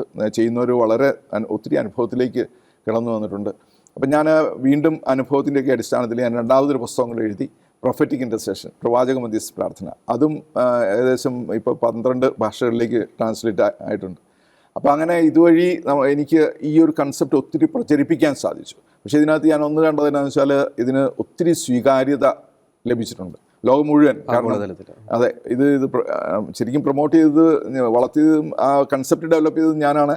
എങ്കിലും ഇതിന് ഇതുവരെ ഒരു റെസിസ്റ്റൻസ് ഒരിടത്തുനിന്നും വന്നിട്ടില്ല. സഭാതലത്തിലും എല്ലാ തലത്തിൽ നിന്നും എനിക്കതിന് വേണ്ട പ്രോത്സാഹനം തുടർച്ചയായിട്ട് കിട്ടിക്കൊണ്ടിരിക്കുക. ഈ പ്രൊഫറ്റിക് ഇൻ്റർസെഷനുമായിട്ട് ബന്ധപ്പെട്ട് സാറ് ആഫ്രിക്കയിലും ലാറ്റിൻ അമേരിക്കൻ രാജ്യങ്ങളിലും ഒത്തിരിയേറെ ട്രെയിനിങ് പ്രോഗ്രാമുകൾ സാറ് സംഘടിപ്പിച്ചിട്ടുണ്ട്. അത്തരം സാഹചര്യങ്ങളിൽ പലപ്പോഴും ഞാൻ കേട്ടിട്ടുണ്ട്, ഈ ആഫ്രിക്കൻ ചില പ്രസിഡന്റുമാരുമായിട്ടൊക്കെ സാറിന് വേദി പങ്കിടാൻ സാധിച്ചിരുന്നു. ആ അനുഭവം ഒന്ന് വിവരിക്കാം.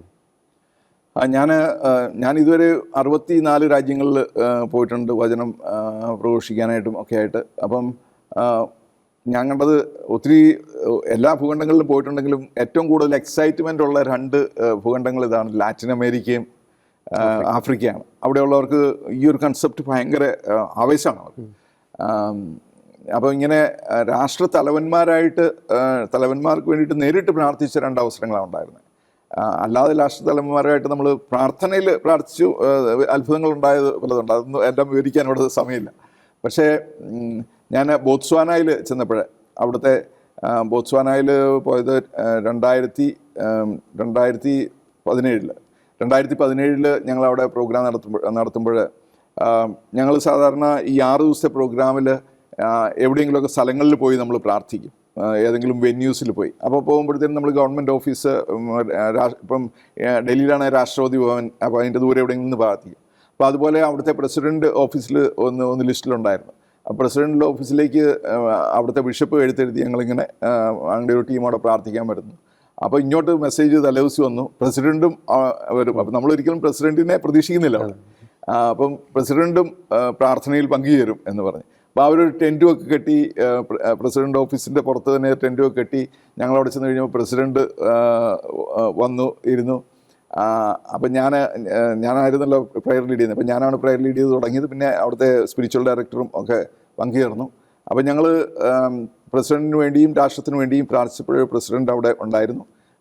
പ്രസിഡൻ്റ് സാന്നിധ്യത്തിലാണ് ഞങ്ങൾ പ്രാർത്ഥിച്ചത്. അതൊരു വലിയൊരു ന്യൂസായിരുന്നു. കാരണം ബോട്സ്വാനയിൽ കാത്തലിക് പ്രസൻസ് വളരെ കുറവാണ്, ഒരു അധികം പ്രൊട്ടസ്റ്റൻസ് ആണ്. അപ്പോൾ കാത്തലിക്സിന് ഇങ്ങനൊരു അവസരം കൊടുത്ത് പ്രസിഡന്റ് ആ പ്രാർത്ഥനയിൽ ചേർന്ന് പറഞ്ഞ് വലിയ ന്യൂസായി. പിന്നെ ഞാൻ നേരിട്ട് പ്രസിഡന്റ് തലക്കൈ വെച്ച് പ്രാർത്ഥിച്ച ഒരവസരം ഇതായിരുന്നു. ബുർക്കിന ഫാസോ എന്ന് പറയുന്ന ഫ്രഞ്ച് സംസാരിക്കുന്ന ഒരു ആഫ്രിക്കൻ രാജ്യമാണ്. അപ്പോൾ അവിടെ എന്നെ പ്രോഗ്രാമിന് വിളിച്ചു. 2019 ജനുവരിയിലായിരുന്നു. നമ്മുടെ പ്രോഗ്രാമിന് വിളിച്ച് കുറച്ച് കഴിഞ്ഞപ്പോൾ അവർ പറഞ്ഞു ടിക്കറ്റ് ബുക്ക് ചെയ്യാൻ വരട്ടെ, ഇവിടെ ഞങ്ങൾ കുറേ പ്രശ്നങ്ങൾ ഞങ്ങളുടെ രാജ്യത്തിലുണ്ട് എന്ന് പറഞ്ഞു. അപ്പോൾ ഞാൻ വെയിറ്റ് ചെയ്തു. ഒരു മാസം മുമ്പ് എന്നോട് പറഞ്ഞു പോരാം എന്ന് പറഞ്ഞു. അപ്പോൾ ഞാൻ അവിടെ ചെന്ന് കഴിഞ്ഞപ്പോഴേ 750 പേര് ഉണ്ട് ഈ 6 ദിവസത്തെ ട്രെയിനിങ്ങിന്. അതിനകത്ത് 65 അച്ഛന്മാരും ഒരു ബിഷപ്പും ഉണ്ട്.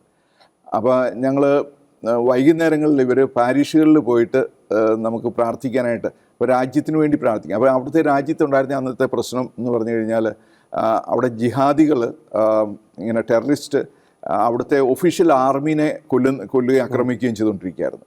അപ്പോൾ അതിനകത്ത് ആർമി തോറ്റുകൊണ്ടിരിക്കുക, ഇവർ ഒത്തിരി പേരെ കൊന്ന അവസ്ഥയാണ്. അപ്പോൾ ഞങ്ങൾ ഈ പാരീഷുകളിൽ പോയിട്ട് പ്രാർത്ഥിച്ചപ്പോൾ ചില പാരീഷ് ചെല്ലുമ്പോൾ 2500 പേരും ഒക്കെ വലിയ കൺവെൻഷൻ്റെ അവിടെ കൂടുന്നുണ്ടായിരുന്നു.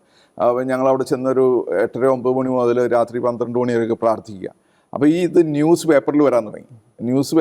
കഴിയുമ്പോൾ അവിടുത്തെ പ്രസിഡന്റ് ഒരു കാത്തലിക്കാണ്. അപ്പോൾ പ്രസിഡന്റ് ഇത് വായിച്ചു കഴിഞ്ഞപ്പോഴത്തേക്കും രാജ്യത്തിന് വേണ്ടി പ്രാർത്ഥിക്കുന്നതല്ലേ, പ്രത്യേകിച്ച് ഈ ഒരു സാഹചര്യത്തിൽ. അപ്പോൾ പ്രസിഡന്റ് മെസ്സേജ് അയച്ചു, എനിക്ക് പ്രാർത്ഥിക്കുന്നവരെ ഒന്ന് കാണണം എന്ന് പറഞ്ഞു. അപ്പോൾ എന്നോട് പറഞ്ഞു പ്രസിഡന്റ് കാണാൻ ആഗ്രഹിക്കുന്നു. ഞാൻ ഓർത്ത് എന്താ പ്രസിഡന്റ് എന്തിനാണ് വിളിക്കുന്നത്. ഏതായാലും നമ്മൾ പ്രോഗ്രാം ഞായറാഴ്ച ഉച്ച കഴിഞ്ഞ് ഞാനും അവിടുത്തെ ചെയർമാൻ അൽമഹനാണ് സ്പിരിച്വൽ ഡയറക്ടർ, ഞങ്ങൾ 3 പേരും കൂടെ പ്രസിഡന്റിനെ കാണാനായിട്ട്. അപ്പം അന്ന് ഞായറാഴ്ച അവധി ആയതുകൊണ്ട് പ്രസിഡന്റ് വീട്ടിലാണ്. പ്രസിഡന്റ് വീട്ടിൽ പോയി കണ്ടു. അപ്പോൾ പ്രസിഡന്റ് ഇതെന്താ ചെയ്തതെന്നൊക്കെ ഉള്ളത് ചോദിച്ചു. ഞങ്ങൾ എക്സ്പ്ലെയിൻ ചെയ്ത് ഒക്കെ കഴിഞ്ഞിട്ട് ഈ പ്രസിഡന്റ് കസേരയിൽ നിന്ന് ഏറ്റിട്ട് ഞങ്ങളുടെ മുമ്പോട്ട് വന്നിട്ട് മുട്ടുകുത്തിയിട്ട് പറഞ്ഞു എൻ്റെ തലയ്ക്ക് വെച്ച് പ്രാർത്ഥിക്കാൻ പറഞ്ഞു. അപ്പോൾ ഞാനും അച്ഛനും കൂടെ ഞങ്ങൾ തലയ്ക്ക് വെച്ച് പ്രസിഡന്റിന് വേണ്ടി പ്രാർത്ഥിച്ചു. തിരിച്ചു പോന്നു കഴിഞ്ഞ് എനിക്കൊന്ന് ഒരാഴ്ച പോലും ആയില്ല, എനിക്ക് മെസ്സേജ് വന്നു 120ഓളം ജിഹാദികളെ അവർ പിടിച്ചു, അതിനെ കൊന്നു. അപ്പോൾ അങ്ങനെ അവിടുത്തെ ലോ ആൻഡ് ഓർഡർ പ്രോബ്ലം ഒത്തിരി അവർക്ക് കണ്ടെയ്ൻ ചെയ്യാൻ സാധിച്ചു ഈ ഒരു സമയത്തെ പ്രാർത്ഥന കൊണ്ട്. അപ്പോൾ അങ്ങനെ ഒത്തിരി അത്ഭുതങ്ങൾ ഞാൻ നേരിട്ട് കാണാനായിട്ട് സാധിച്ചിട്ടുണ്ട് ഇങ്ങനെ ഈ പ്രാർത്ഥനയിലൂടെ. സാറ് നവീകരണ മുന്നേറ്റമായിട്ട് വർഷങ്ങളായി ചേർന്ന് നിൽക്കുന്ന ഒരു വ്യക്തിയാണ്. നമ്മൾ കേരള സഭയെ ഒന്ന് അവലോകനം ചെയ്യുമ്പോൾ കേരള സഭ ഒരു മിഷണറി ചൈതന്യത്തിൽ നിന്ന് വ്യതിചലിച്ച് പോകുന്നതായിട്ടുള്ള ഒരു ആശങ്ക സാറിനുണ്ടോ? കേരള സഭയെ പറ്റി ഞാൻ പറയും കേരള സഭ ശരിക്കും ഒരു ദൈവത്തിൻ്റെ പദ്ധതിയിൽ പ്രത്യേക ഒരു മിഷണറി ദൗത്യം കേരള സഭയ്ക്കുണ്ടെന്ന് ഞാൻ പറയും. കാരണം വീണ്ടും കാലത്തിൻ്റെ അടയാളങ്ങൾ നമ്മൾ നോക്കുമ്പോൾ, ഇപ്പോൾ ഞാൻ ഇത്രയും യാത്ര ചെയ്യുമ്പോൾ ഏത് രാജ്യത്തിൽ നിന്നാലും, ഇപ്പോൾ അവർ സ്പാനിഷ് സ്പീക്കിംഗ് ആണെങ്കിലും പോർച്ചുഗീസ് സ്പീക്കിംഗ് ആണെങ്കിലും ഫ്രഞ്ച് സ്പീക്കിംഗ് ആണെങ്കിലും അവിടെയൊക്കെ നമ്മുടെ ഈ മലയാളി വൈദികർ അവർ ഭാഷയൊക്കെ പഠിച്ച് റിമോട്ട് പാരിഷുകളിലൊക്കെ വർക്ക് ചെയ്യുന്നുണ്ട്. അപ്പോൾ ഈ കൂടാൻ വരുന്നവരും പറയും, ഞങ്ങൾക്ക് കേരളത്തിൽ നിന്നുള്ളൊരു അച്ഛൻ ഞങ്ങളുടെ പാരിഷിലുണ്ട്. അപ്പോൾ ഈ നമ്മുടെ മലയാളി അച്ഛന്മാർ ഇപ്പോൾ ഇന്ന് ലോകത്തിൽ എല്ലാ രാജ്യങ്ങളിലും തന്നെ ശുശ്രൂഷ ചെയ്യുന്നുണ്ട്. അപ്പോൾ നമ്മൾ പുറകോട്ട് നോക്കുമ്പോൾ നമുക്കൊരു 50 വർഷം അല്ലെങ്കിൽ ഒരു 70 വർഷം മുമ്പ് വരെ നമുക്ക് ഇങ്ങോട്ടാണ് മിഷണറീസ് വന്ന് ചെയ്തുകൊണ്ടിരുന്നത്. ഇന്ന് ആ മിഷണറീസ് ആരും വരുന്നില്ല. അപ്പോൾ ഇന്ന് നമ്മുടെ വൈദികർ മിഷണറീസായിട്ട് പോവാണ്. അപ്പോൾ ശരിക്കും ഇത് നമ്മളിപ്പോൾ പലരും അതൊരു മാനുഷികമായിട്ടല്ലേ നമ്മുടെ മെടുക്കൊണ്ടല്ലേ നമ്മളെ അതായിട്ട് ഞാൻ കരുതുന്നില്ല. അത് ദൈവത്തിൻ്റെ ഒരു പദ്ധതിയാണ്. അപ്പോൾ ഈ മലയാളികളെ കൊണ്ട് ദൈവത്തിന് എന്തോ വലിയ പദ്ധതിയുണ്ട്. കാരണം നമുക്ക് 52 AD നമുക്ക് വിശ്വാസം വന്നതാണ്. യൂറോപ്പിലും ആഫ്രിക്കയിലും ലാറ്റിൻ അമേരിക്കയിലും ഒന്നും വിശ്വാസം ചെല്ലുന്നതിന് മുമ്പ് നമുക്ക് കിട്ടിയതാണ്. അപ്പോൾ അതുകൊണ്ട് ആ ഒരു ചൈതന്യം വെച്ച് ദൈവത്തിൻ്റെ ഒരു പ്രത്യേക വിളിയായിട്ടാണ് ഞാൻ കാണുന്നത്. പ്രത്യേകിച്ച് നമ്മളിപ്പോൾ 2031 വലിയ ജൂബിലി വർഷം വരുവാണല്ലോ. അപ്പോൾ അന്നേരത്തേക്കും ഇപ്പോൾ മലയാളി കേരള സഭയുടെ മിഷണറി ദൗത്യം പറഞ്ഞു കഴിഞ്ഞാൽ, ഇപ്പം ഞാൻ പറയട്ടെ, നമ്മുടെ ടെലിവിഷൻ ചാനൽസ് ഇപ്പം നമ്മുടെ ചാനൽസ് ലോകത്തിലെല്ലായിടത്തും തന്നെ എത്തിയിരിക്കുകയാണ് നമ്മൾ വഴിയുള്ളത്. ഇപ്പം നമ്മുടെ പ്രീച്ചേഴ്സ് ഇപ്പം കേരളത്തിൽ മലയാളമാണ് മെയിൻലി, എന്നാലും നമ്മുടെ ഈ പ്രീച്ചേഴ്സ് ഈ മലയാളം കൊണ്ടോ മുറിഞ്ഞ ഇംഗ്ലീഷ് കൊണ്ടോ ലോകത്തിൻ്റെ എല്ലാ സ്ഥലത്തും എത്താൻ സാധിച്ചിട്ടുണ്ട്. അപ്പം ശരിക്കും പറഞ്ഞാൽ വലിയൊരു മിഷണറി ദൗത്യം ദൈവം കേരള സഭയെ ഏൽപ്പിക്കുന്നുണ്ട്. അപ്പോൾ കേരള സഭയെ ഏൽപ്പിച്ചിരിക്കുന്ന, പക്ഷേ ജോർജ് ചോദിച്ചതുപോലെ എനിക്കൊരു ആശങ്ക ഇതാണ്, നമ്മൾ എന്തുമാത്രം ഈ വിളിയെ മനസ്സിലാക്കുന്നുണ്ട്, ദൈവത്തിൻ്റെ ആ പദ്ധതിയെ. കാരണം നമ്മുടെ ഇന്നത്തെ പല നീക്കങ്ങളും കാണുമ്പോൾ നമ്മൾ ആ ഒരു വിളിക്ക് വേണ്ട രീതിയിലുള്ള പ്രത്യുത്തരം കൊടുക്കാതെ നമ്മൾ വേറൊരു ഒരു എന്താ പറയുന്നത്, ഒരു ലൗകികമായ ചില രീതിയിലാണ് മുമ്പോട്ട് പോകുന്നത്. അതായത് നമുക്ക് അതിനു വേണ്ടി അഭിഷേകം നമ്മൾ നഷ്ടപ്പെടുത്തുന്ന രീതിയിൽ നമ്മുടെ ഇടയ്ക്കുള്ള ഭിന്നിപ്പുകളും നമ്മുടെ ഇടയ്ക്കുള്ള ചിലപ്പോൾ ഉണ്ടാകുന്ന സ്കാൻഡൽലെസ് ആയിട്ടുള്ള കാര്യങ്ങളും പിന്നെ ചില വ്യക്തികളുടേതായ ആ ഒരു എതിർ സാക്ഷ്യവും ഇതൊക്കെ ശരിക്കും നമ്മുടെ ആ ഒരു മിഷൻ പ്രവർത്തനത്തിന് മുമ്പോട്ട് പോകാനായിട്ടുള്ള ചൈതന്യത്തെ ഇല്ലാതെയാക്കുന്നത് പോലെ എനിക്ക് തോന്നുന്നു. അപ്പോൾ അതുകൊണ്ട് ഞാൻ പറയും, കേരള സഭ അത് മനസ്സിലാക്കുകയും അതനുസരിച്ച് നമ്മൾ ആ ഒരു വിഷനോട് കൂടി നമ്മളെ ദൈവം ഏൽപ്പിച്ചിരിക്കുന്ന ദൗത്യം ഇതാണെന്നുള്ളത് മനസ്സിലാക്കിക്കൊണ്ട് മുമ്പോട്ട് പോകേണ്ടത് ഒരു ആവശ്യമാണ്. നമ്മളൊരു വളരെ ഫോക്കസ്ഡ് ആയിട്ട് ഈ ഒരു കാര്യത്തിൽ മുമ്പോട്ട് പോകണമെന്ന് ഞാൻ ആഗ്രഹിക്കുന്നു. സർ, നമുക്കറിയാം ഈ കരിസ്മാറ്റിക് മുന്നേറ്റം കേരള സഭയ്ക്കും ഭാരത സഭയ്ക്കും മാത്രമല്ല ആഗോള സഭയ്ക്ക് വളരെയധികം ബ്ലെസ്സിങ്സ് സമ്മാനിച്ചിട്ടുണ്ട്. അനേകം ദൈവവിളികൾ, അനേകം പേര് മാനസാന്തരപ്പെടുന്നു, അനേകർ കർത്താവിൻ്റെ സ്നേഹത്തിലേക്ക് കടന്നു വരുന്നു. പക്ഷേ ഈ ഒരു കാലഘട്ടത്തിൽ നമ്മുടെ ഈ കരിസ്മാറ്റിക് നവീകരണ മുന്നേറ്റത്തിൻ്റെ ആ തീയുടെ ഒരു തീഷ്ണത കുറഞ്ഞു പോകുന്നതായിട്ട് സാറിന് തോന്നുന്നുണ്ടോ? അത് തീർച്ചയായിട്ടും ഉണ്ട്. കാരണം അന്ന് തുടക്കത്തിലുണ്ടായിരുന്നൊരു ആവേശം കുറഞ്ഞു പോയിട്ടില്ലേ, ആ ഒരു തീഷ്ണത. ഞാൻ കാർഡിനൽ റെനിയറോ കണ്ടലമേസ പേപ്പൽ പ്രീച്ചറാണ്, കരിസ്മാറ്റിക് ലീഡറാണ്. അപ്പം കർദിനാൾ പറഞ്ഞത് ഞാൻ ഓർക്കുന്നു, ആദ്യകാലങ്ങളിൽ നമ്മൾ കരിസ്മാറ്റിക്കാർ ഒന്നിച്ചു കൂടുമ്പോൾ നമ്മൾ ഭയങ്കര തീഷ്ണമായിട്ട് പ്രാർത്ഥിക്കുകയും സ്തുതിക്കുകയും ചെയ്യായിരുന്നു. പക്ഷേ ഇന്ന് നമ്മൾ ഒന്നിച്ചു കൂടുമ്പോൾ നമ്മൾ വർത്തമാനം പറഞ്ഞ സമയം ചിലവഴിക്കുകയാണ് എന്ന് പറഞ്ഞതുപോലെ ആദ്യം ഉണ്ടായിരുന്ന ആ ഒരു തീഷ്ണതയും പ്രാർത്ഥനാ ചൈതന്യവും നമുക്ക് കൈവിടിഞ്ഞു പോയതുപോലെ എനിക്ക് തോന്നുന്നുണ്ട്. പിന്നെ നമുക്ക് പലപ്പോഴും ഇന്ന് എനിക്ക് തോന്നുന്നത് ഇതിനെ തളർത്തിയ പല കാര്യങ്ങളുണ്ട്. ഒന്ന്, നമ്മുടെ വ്യക്തിപരമായ പ്രാർത്ഥന കുറവ്, കാരിസംസിൻ്റെ ഉപയോഗത്തിൻ്റെ കുറവ്, പിന്നെ നമ്മുടെ എതിർ സാക്ഷ്യങ്ങൾ. പിന്നെ വേറൊരു കാര്യം ഞാൻ കാണുന്നത്, നമ്മളിന്ന് കരിസ്മാറ്റിക് നവീകരണത്തിന് ഒരു ഡിസോറിയൻറ്റഡ് ആയതുപോലെ എനിക്ക് തോന്നാറുണ്ട്. അതിൻ്റെ ഒരു കാര്യം എന്ന് പറഞ്ഞാൽ, നമ്മൾ ഈ കരിസ്മാറ്റിക് നവീകരണത്തിൻ്റെ മെയിൻ ഉദ്ദേശങ്ങൾ എന്താണെന്നുള്ളത് പലരും നമ്മൾ മറന്നുപോയിരിക്കുക. അതായത് കരിസ്മാറ്റിക് നവീകരണത്തിൻ്റെ മെയിൻ ഉദ്ദേശം എന്ന് പറഞ്ഞു കഴിഞ്ഞാൽ ഒരു വ്യക്തിയുടെ മാനസാന്തരമാണ്, ഒരു വ്യക്തി നവീകരണമാണ്, ഈ റിന്യൂവലാണല്ലോ, വ്യക്തി റിന്യൂവലാണ്. ഇതെല്ലാം ഫോക്കസ്ഡ് ഒരു വ്യക്തിയുടെ ജീവിതമാണ്. അപ്പോൾ അതിൽ ഫോക്കസ് ചെയ്യാതെ, വിശുദ്ധിയിൽ വളരാനായിട്ടുള്ളതിന് ഫോക്കസ് ചെയ്യാതെ, നമ്മളിന്ന് പലപ്പോഴും ഇന്ന് ഭൗതികമായ കാര്യങ്ങൾക്ക് വേണ്ടിയിട്ട്, അതായത് ഈ ഗോസ്പൽ അതിനു വേണ്ടി വളച്ച് ഒടിച്ച്, അപ്പം നമ്മുടെ ഫോക്കസ് മുഴുവൻ ഈ ഹീലിങ്ങിലും ഡെലിവറൻസിലും ആയിട്ട് മാത്രം. അപ്പം ഞാൻ പറയുമ്പോൾ അത് വേണ്ടെന്നുള്ളതല്ല, അത് വേണം. ഈശോയുടെ ശുശ്രൂഷയിലും അതുണ്ട്, ഇന്നും അത് നടത്തുന്നു. ഞാനതിൽ വിശ്വസിക്കുന്ന ആളാണ്, ഞാൻ എല്ലാം ചെയ്യുന്ന ആളാണ്. പക്ഷേ അതിനകത്ത് നമ്മുടെ ഫോക്കസ് എങ്ങോട്ടാണെന്നുള്ളതാണ്. അപ്പം നമ്മളിപ്പം ഒരു ധ്യാനം കൂടാൻ പോവുകയാണെങ്കിൽ, ഒരു കൺവെൻഷൻ കൂടാൻ പോവുകയാണെങ്കിൽ, നമ്മളിപ്പോൾ എന്തെങ്കിലും ലഭിക്കാൻ വേണ്ടി മാത്രം പോകുന്നതും, അപ്പം ചിലപ്പം ചില പ്രീച്ചേഴ്സൊക്കെ ആ ഒരു ലെവലിൽ ആൾക്കാരെ നിർത്തുകയും ചെയ്യുന്ന ഒരു സാഹചര്യം. അതെന്ന് പറഞ്ഞാൽ ഞാൻ പറയും, നമ്മളൊരു കരിസ്മാറ്റിക്കിനെ ഡിസോറിയൻറ്റ് ചെയ്തിരിക്കുകയാണ്. അതിൻ്റെ ഫോക്കസ് നമ്മൾ നഷ്ടപ്പെട്ടുകൊണ്ടിരിക്കുക. കാരണം ശരിക്കും കരിസ്മാറ്റിക് നവീകരണത്തിൽ നിന്ന് ഉദ്ദേശിക്കുന്നത് ഓരോ വ്യക്തിയും നവീകരിക്കപ്പെടുക, അങ്ങനെ സഭയ്ക്ക് വേണ്ടി ഒരു പുളിവാവാണ് ശരിക്കും പറഞ്ഞാൽ ഈ കരിസ്മാറ്റിക് നവീകരണം. അപ്പോൾ ആ ഒരു ചൈതന്യം നമുക്ക് നഷ്ടപ്പെട്ടുകൊണ്ടിരിക്കുകയാണ്. അപ്പോൾ അതൊരു മെയിൻ കൺസേൺ ആണ്. പിന്നെ അതിൻ്റെ കൂടെ നമ്മളിപ്പോൾ ഈ കാരണങ്ങൾ കൊണ്ടൊക്കെ നമുക്ക് പണ്ടുണ്ടായിരുന്ന ആ ഒരു തീഷ്ണത നമുക്ക് നഷ്ടപ്പെട്ടിരിക്കുകയാണ്. ഇപ്പോൾ നമ്മൾ യൂസ് ഓഫ് കാരിസംസ്, വരദാനങ്ങൾ ഉപയോഗിക്കുക, അല്ലെ, അതൊക്കെയാണ് കരിസ്മാറ്റിക് നവീകരണത്തെ മറ്റ് സഭാ സംഘടനകളിൽ നിന്നും എടുത്തു കാണിക്കുന്നത്. അപ്പോൾ അതിന്നിപ്പം ആരും തന്നെ ഉപയോഗിക്കുന്നില്ല. കാരണം അതിൻ്റെ ഒരു കാരണം എന്ന് പറഞ്ഞു കഴിഞ്ഞാൽ, നമ്മൾ വേറെ പലതിനുമാണ് കരിസ്മാറ്റിക് നവീകരണം നമ്മളിന്ന് ഉപയോഗിക്കുന്നത്. അപ്പോൾ കുറച്ച് പേര് മാത്രം, വളരെ ചുരുക്കം പേര് മാത്രം ഈ കാരിസംസ് ഉപയോഗിക്കുന്നു. അതുപോലെ കൂട്ടായ്മയിൽ പ്രാർത്ഥനാ ഗ്രൂപ്പിൽ വന്നിട്ട് ഒന്നിച്ച് പ്രാർത്ഥിക്കുക, അതൊരു ഭയങ്കര ശക്തിയാണ്. അപ്പോൾ അത് മനുഷ്യൻ ഇന്ന് വരുന്നില്ല. കാരണം ഇന്ന് പലരും, നമുക്ക് ഇഷ്ടംപോലെ ധ്യാന കേന്ദ്രങ്ങളുണ്ട്, ധ്യാന കേന്ദ്രങ്ങളിൽ പോകണം, സഹകരിക്കണം. പക്ഷേ ആ ധ്യാന കേന്ദ്രങ്ങളിൽ പോയി ഒരു നൈറ്റ് വിജിലോ ഒരു വൺ ഡേ കൺവെൻഷനോ കൂടിയത് അത് മതി, എനിക്ക് ഈ പ്രാർത്ഥനാ ഗ്രൂപ്പിൽ പോകേണ്ട കാര്യമില്ല, അവിടെയൊന്നും എനിക്ക് കിട്ടാനില്ല എന്നൊക്കെയുള്ള ചിന്തകൾ. ശരിക്കും പറഞ്ഞാൽ ആദിമസഭയിലും ആ കൂട്ടായ്മകളാണല്ലോ അവർ ശക്തിപ്പെടുത്തിയത്. അപ്പോൾ ഈ പ്രാർത്ഥനാ ഗ്രൂപ്പുകൾ ഇന്ന് ഇപ്പം നവീകരണത്തിൽ പലരും ശുശ്രൂഷാ തലത്തിലുള്ളവർ ഈ പ്രാർത്ഥനാ ഗ്രൂപ്പിലൂടെ വന്നതാണ്. ഞാനും ഇതുപോലെ പ്രാർത്ഥനാ ഗ്രൂപ്പിലൂടെ വളർന്നതാണ്. അപ്പോൾ അതൊരു ശക്തിയാണ്. അപ്പോൾ അതൊരു ബേസ്, നമുക്കൊരു ഫൗണ്ടേഷൻ ഇടുക. അപ്പോൾ ഈ ഫൗണ്ടേഷൻ ഇടാതെ നമ്മളിപ്പം ഒരു കൺവെൻഷൻ കൂടിയിട്ട് ശുശ്രൂഷയ്ക്ക് പോകുന്ന വ്യക്തിയെ പറ്റി ഞാൻ പറയും, നമ്മൾ വൈറ്റ് കോളർ ജോബിന്, സ്കൂളിൽ പോകാതെ വൈറ്റ് കോളർ ജോബിന് പോയല്ലേ എന്ന് പറഞ്ഞ പോലെ ഇരിക്കും. അതായത് നമുക്ക് ബേസിക്കായിട്ടുള്ള ആ ഫോർമേഷൻ നടക്കുന്നില്ല. അപ്പോൾ അത് എനിക്ക് തോന്നുന്നത് കരിസ്മാറ്റിക് നവീകരണത്തെ ഒത്തിരി തളർത്തിയിട്ടുണ്ട്. നമുക്ക് ശുശ്രൂഷ തലത്തിലുള്ള നല്ല ആൾക്കാരെ കിട്ടുന്നില്ല, ലീഡർഷിപ്പ് നിലയിൽ നല്ല ആൾക്കാരെ കിട്ടുന്നില്ല. അപ്പോൾ അങ്ങനെ സംഭവിച്ചിട്ടുണ്ട്. സാറ് പ്രത്യേകിച്ച് ശുശ്രൂഷ മേഖലയിൽ ഒത്തിരിയധികം അനുഭവ സമ്പത്തുള്ള വ്യക്തിയാണ് സാറ്. ഇപ്പോൾ നമ്മുടെ ഒരു തരത്തിൽ പറയുന്നത് നമ്മുടെ ന്യൂ ജനറേഷൻ മിഷണറിമാരോട് സാറിന് എന്താണ് പറയാനുള്ളത്? ന്യൂ ജനറേഷൻ മിഷണറിമാരോട് ഞാൻ പറയും, എന്തു പറയുന്നത്, പരിശുദ്ധ പിതാവ് ഇപ്പോൾ ഫ്രാൻസിസ് പറയുന്നത് പോലെ, I don't want Christians but I want missionary disciples. അപ്പോൾ ശരിക്കും ഇന്ന് നമുക്കൊരു വലിയ വെല്ലുവിളി നമ്മുടെ മുമ്പിലുണ്ട്. 2033 വലിയ ജൂബിലി വരുന്നു. ഞാൻ മനസ്സിലാക്കുന്നതനുസരിച്ച്, ഒരു കാഴ്ചപ്പാടനുസരിച്ച് എനിക്ക് തോന്നുന്നത് അപ്പോഴത്തേക്കും ഈ സുവിശേഷം ലോകം മുഴുവൻ എത്തിക്കുക എന്നുള്ളൊരു ദൗത്യമുണ്ട്.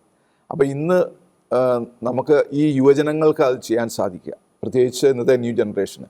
ആ ന്യൂ ജനറേഷൻ അതൊരു വലിയ ചലഞ്ചായിട്ട് ടേക്കപ്പ് ചെയ്യണം. അപ്പോൾ ഈ ചലഞ്ചായിട്ട് ടേക്കപ്പ് ചെയ്യുമ്പോഴത്തേനും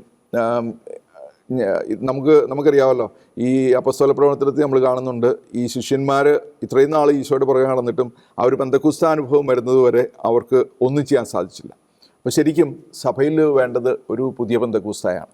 അപ്പോൾ അത് വലിയൊരു വെല്ലുവിളിയായിട്ടാണ് ഞാൻ കാണുന്നത്. സഭ മുഴുവൻ അതിനുവേണ്ടി പ്രയത്നിക്കണം. കാരണം ഈ ഒരു പുതിയ പെന്തക്കോസ്തായ്ക്ക് വേണ്ടിയിട്ടുള്ള വിളി 1895 മുതൽ തുടങ്ങിയതാണ്. അപ്പോൾ അത് 100 വർഷം കഴിഞ്ഞു, 125 വർഷമാകുന്നു. എന്നിട്ട് നമുക്ക് ഇതുവരെ അതിൻ്റെ പൂർണ്ണതയിലെത്താൻ സാധിച്ചില്ല. നമ്മൾ കരിസ്മാറ്റിക് നവീകരണം വന്നു കഴിഞ്ഞപ്പോഴത്തേനും ഒരു 10-15% ആൾക്കാർക്ക് ഈ ഒരു പുതിയ പെന്തക്കോസ്ത അനുഭവം ലഭിച്ചു എന്ന് പറഞ്ഞാലും സഭയിൽ ബാക്കിയുള്ളത് മുഴുവൻ കിടക്കുന്നു. അപ്പോൾ സഭ ശരിക്കും, കരിസ്മാറ്റിക് നവീകരണവും സഭയും ഇന്ന് മുമ്പോട്ട് നോക്കേണ്ടത് ഒരു പുതിയ പെന്തക്കോസ്ത അനുഭവത്തിന് വേണ്ടിയിട്ട്. പെന്തക്കോസ്ത എന്ന് പറയുന്നത് ഒരു full and final out pouring അല്ലായിരുന്നു. ആദിമസഭയിലുണ്ടായതും അതിനുശേഷം ഡുക്കൈനിലുണ്ടായതും. അപ്പോൾ ഇത് തുടർന്നുകൊണ്ടിരിക്കുന്ന ഒരു കാര്യമാണ്. ഇറ്റേണൽ പെന്റിക്കോസ്റ്റിനെ പറ്റി ഒക്കെയാണ് നമ്മൾ സഭ പഠിപ്പിക്കുന്നത്. അപ്പോൾ അത് തുടരേണ്ടതുണ്ട്. അപ്പോൾ അതുകൊണ്ട് ഇന്നത്തെ യുവജനങ്ങളെ, ഇന്നത്തെ പുതിയ തലമുറ, പ്രത്യേകിച്ച് സഭയിൽ മുഴുവൻ ഒരു പെന്തക്കോസ്ത അനുഭവം ഉണ്ടാകുന്നതിന് വേണ്ടിയിട്ട് വേണ്ട പ്രബോധനങ്ങളും അതിനുവേണ്ടിയിട്ടുള്ള പ്രയത്നങ്ങളും പ്രാർത്ഥനകളും മുമ്പോട്ട് കൊണ്ടുപോകണം. കാരണം അത് നമ്മളെ സംബന്ധിച്ചിടത്തോളം വളരെ ആവശ്യമായിട്ടുള്ള ഒരു കാര്യമാണ്. എന്നാൽ മാത്രമേ സഭയിൽ നിന്ന് നമ്മൾ കാണുന്ന ഈ പ്രശ്നങ്ങൾ, വെല്ലുവിളികൾക്കൊക്കെ നമ്മളെ അഭിമുഖീകരിക്കാൻ സാധിക്കുകയുള്ളൂ. മാനുഷികമായിട്ടൊന്നും ഇതിനെ നേരിടാൻ സാധിക്കില്ല. പരിശുദ്ധാത്മാവ് വന്നു കഴിയുമ്പം ഇതിൽ പല പ്രശ്നങ്ങളും അതിൻ്റേതായ രീതിയിൽ മാറും. അപ്പോൾ അതിനു വേണ്ടിയിട്ട് നമ്മൾ ഈ പുതിയ ജനറേഷൻ പ്രവർത്തിക്കണം എന്നാണ് ഞാൻ പറയുക. സാറിന് ഇനി ഒത്തിരിയധികം വർഷം കർത്താവിന് വേണ്ടി ജോലി ചെയ്യാനുണ്ട്. പക്ഷേ എങ്കിലും ഈ ഒരു പോയിന്റ് ഓഫ് ടൈമിൽ സാറിൻ്റെ ശുശ്രൂഷ ജീവിതത്തിലേക്ക് തിരിഞ്ഞു നോക്കുമ്പോൾ സാറ് എത്രമാത്രം സാറ്റിസ്ഫൈഡാണ്?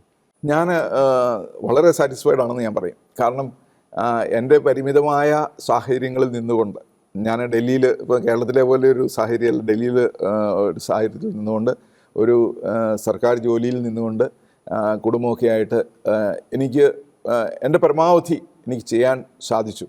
അതിന് എൻ്റെ ദൈവം എന്നോട് എപ്പോഴും എൻ്റെ കൂടെ ഉണ്ടായിരുന്നു. അപ്പോൾ അതിന് സഭയുടെ ഭാഗത്തുനിന്നും എനിക്ക് വേണ്ടത്ര രീതിയിലുള്ള പിന്തുണ കിട്ടിയിട്ടുണ്ട്. അപ്പോൾ ചിലപ്പോഴൊക്കെ എതിർപ്പും പ്രശ്നങ്ങളൊക്കെ ഉണ്ടായിരുന്നിരിക്കാം, അതൊക്കെ ഉണ്ട്. പക്ഷേ അതൊന്നും എന്നെ തളർത്തിയിട്ടില്ല. അപ്പോൾ അതുകൊണ്ട് എനിക്ക് വളരെ വളരെ സാറ്റിസ്ഫൈഡ് ആണ്. ഈ ഒരു കാലഘട്ടം കൊണ്ട് എനിക്ക് ഇത്രയും കാര്യങ്ങൾ എനിക്ക് ചെയ്യാൻ സാധിച്ചു. ദൈവവചനം ഒത്തിരി തലങ്ങളിൽ എത്തിക്കാൻ സാധിച്ചു. ദൈവത്തിന് വേണ്ടി ഒത്തിരി ഓടാൻ സാധിച്ചു. അപ്പോൾ അവിടെയൊക്കെ ദൈവത്തിൻ്റെ പ്രത്യേക സാന്നിധ്യം എനിക്ക് അനുഭവിക്കാൻ സാധിച്ചു. അവിടുത്തെ കരങ്ങൾ എൻ്റെ മുകളിലുണ്ടായിരുന്നു. അതുകൊണ്ട് മാത്രമാണ് എനിക്ക് ഇത് ചെയ്യാൻ സാധിച്ചത്. അപ്പോൾ അതിന് എൻ്റെ കൂടെ നിന്ന എല്ലാവരോടും എനിക്ക് ഒത്തിരി നന്ദിയുണ്ട്. പ്രത്യേകിച്ച് എൻ്റെ കുടുംബം പ്രാർത്ഥിച്ചപ്പോഴും എൻ്റെ കൂടെ ഉണ്ടായിരുന്നു. അതുപോലെ കൂടെ സഞ്ചരിക്കാനായിട്ട് കുറേ വ്യക്തികളെ തമ്പുരാൻ തന്നുകൊണ്ടിരുന്നു, വൈദികരായിട്ടും അൽമായരായിട്ടും. പിന്നെ ഒത്തിരി ആൾക്കാരുടെ പ്രോത്സാഹനം എനിക്ക് കിട്ടിയിട്ടുണ്ട്. അപ്പോൾ അതൊക്കെ എന്നെ എപ്പോഴും പ്രോത്സാഹിപ്പിച്ചുകൊണ്ടിരുന്നു. അപ്പോൾ എനിക്ക് എപ്പോഴും സന്തോഷവും നന്ദിയാണുള്ളത്. അതായത് ഇത്രയും കാലം കൊണ്ട് ഇത്രയും കാര്യങ്ങൾ ചെയ്യാൻ സാധിച്ചല്ലോ എന്ന്. സാറ് ഒത്തിരിയധികം കർത്താവിന് വേണ്ടി വേല ചെയ്തു. പ്രത്യേകിച്ച് ഈ ഒരു റിട്ടയർമെൻറ്റ് ലൈഫിൽ സാറിൻ്റെ കൂടെയുള്ളവർ പലരും വേറെ എന്തെങ്കിലും ബിസിനസ്സോ അല്ലെങ്കിൽ വീട്ടിൽ സ്വസ്ഥമായിട്ടിരിക്കുന്നുണ്ട്. പക്ഷേ സാർ ഇപ്പോഴും കർത്താവിന് വേണ്ടിയിട്ട് ഓടി നടക്കുകയാണ്. ശരിക്കും റിട്ടയർമെൻറ്റിന് മുമ്പുള്ളതിനേക്കാൾ കൂടുതൽ തീക്ഷ്ണതയോടെ കർത്താവിന് വേണ്ടിയിട്ട് സാറ് ഓടാൻ തന്നെയാണ് തീരുമാനം അല്ലേ? ആ തീരുമാനത്തിന് ഒരു കുറവുമില്ല. കാരണം ഞാൻ റിട്ടയറായി 30 നവംബറിന് റിട്ടയറായി, 1 ഡിസംബറിന് ഞാൻ യാത്ര തുടങ്ങിയതാണ്. 1 ഡിസംബർ 2016. അപ്പോൾ ആ ഓട്ടം ഇങ്ങനെ തുടർന്നുകൊണ്ടേയിരുന്നു. അപ്പോൾ ഈ ലോക്ക്ഡൗൺ വരുന്നത് വരെ ഞാൻ മിക്കവാറും തലങ്ങളിൽ ഇൻ്റർനാഷണൽ യാത്രയിലായിരുന്നു. അപ്പോൾ ചിലപ്പോൾ 4 രാജ്യങ്ങളൊക്കെ ഒന്നിച്ച് പോകും. പിന്നെ ചിലപ്പോഴൊക്കെ ഞാൻ 3 പെട്ടി ഒന്നിച്ച് പാക്ക് ചെയ്ത് വീട്ടിൽ വെക്കുമായിരുന്നു. 3 പെട്ടി ഒന്നിച്ച് വെച്ചാൽ ഞാൻ തിരിച്ചു വന്നു കഴിയുമ്പോഴത്തേനും എയർപോർട്ടിൽ നിന്ന് വന്ന് ഈ പെട്ടി വെച്ചു, അടുത്ത പെട്ടി എടുത്തുകൊണ്ട് പോകാനായിട്ട് എനിക്ക് ചിലപ്പോൾ 3-4 മണിക്കൂറേ കാണുള്ളൂ. അങ്ങനെ പല പ്രാവശ്യം ഞാൻ യാത്ര ചെയ്തിട്ടുണ്ട്. അപ്പോൾ അങ്ങനെ തുടർച്ചയായിട്ടുള്ള യാത്രയിലും ശുശ്രൂഷയിലും ആയിരുന്നു. അപ്പോൾ അതിന് ഇപ്പം ഈ ലോക്ക്ഡൗൺ ആണെങ്കിലും ലോക്ക്ഡൗണിൽ ഇരുന്ന് സ്റ്റുഡിയോയിൽ നിന്നും സൂമിലൂടെയും ഓൺലൈനിലൂടെയും ഒക്കെ ആയിട്ട് എൻ്റെ ശുശ്രൂഷ തുടർന്നുകൊണ്ടിരിക്കുകയാണ്. മറ്റ് ഭാഷകളിലുള്ളവർക്കൊക്കെ ട്രാൻസ്ലേഷനോട് കൂടിയും ശുശ്രൂഷകൾ ചെയ്തുകൊണ്ടിരിക്കുകയാണ്. അപ്പോൾ അതിന് ഒരു തടസ്സവും വന്നിട്ടില്ല. അപ്പോൾ ആ തിരക്കുള്ള ജീവിതത്തിൽ ഒരു തടസ്സവും വന്നിട്ടില്ല. അത് വളരെ നന്നായിട്ട് മുമ്പോട്ട് പോകുന്നു. സാറ് നേരത്തെ സൂചിപ്പിച്ചതുപോലെ സാറ് റിട്ടയർമെൻറ്റിന് മുമ്പ് കർത്താവിന് വേണ്ടി തീക്ഷ്ണതയോടെ ഓടുന്നു.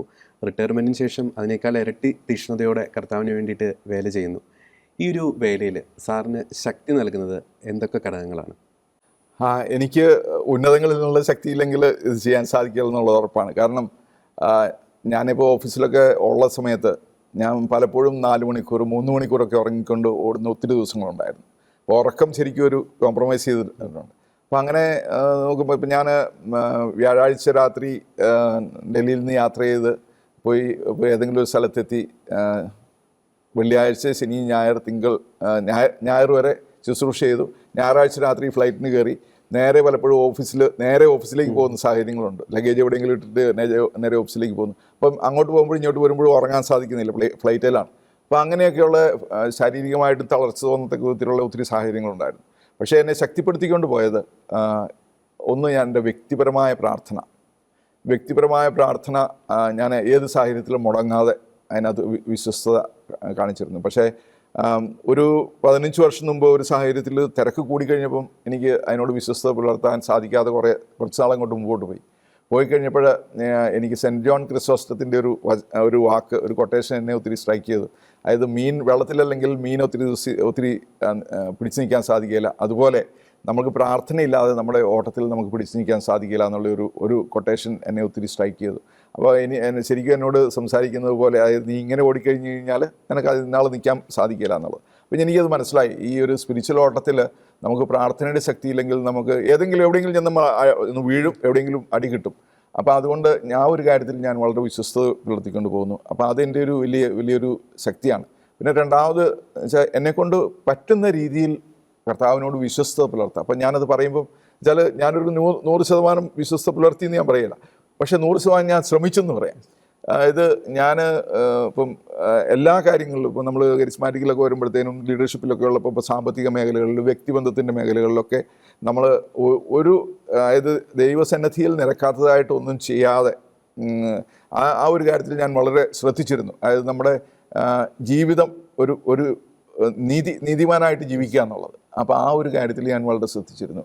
എനിക്കൊന്ന് ഈ ഒരു 2 കാര്യങ്ങൾ എനിക്ക് ഒത്തിരി ശക്തി തന്നിട്ടുണ്ട്. അതായത് കൂടുതൽ അടികൾ കിട്ടാതെ, കൂടുതൽ ഇടങ്ങളിൽ വീഴാതെ, പിന്നെ ആ കർത്താവിനെ പ്രതിയുള്ള പ്രതിബദ്ധതയ്ക്ക് ഒരിക്കലും ഒരു മാന്യം വരാൻ ഞാൻ സമ്മതിച്ചിട്ടില്ല.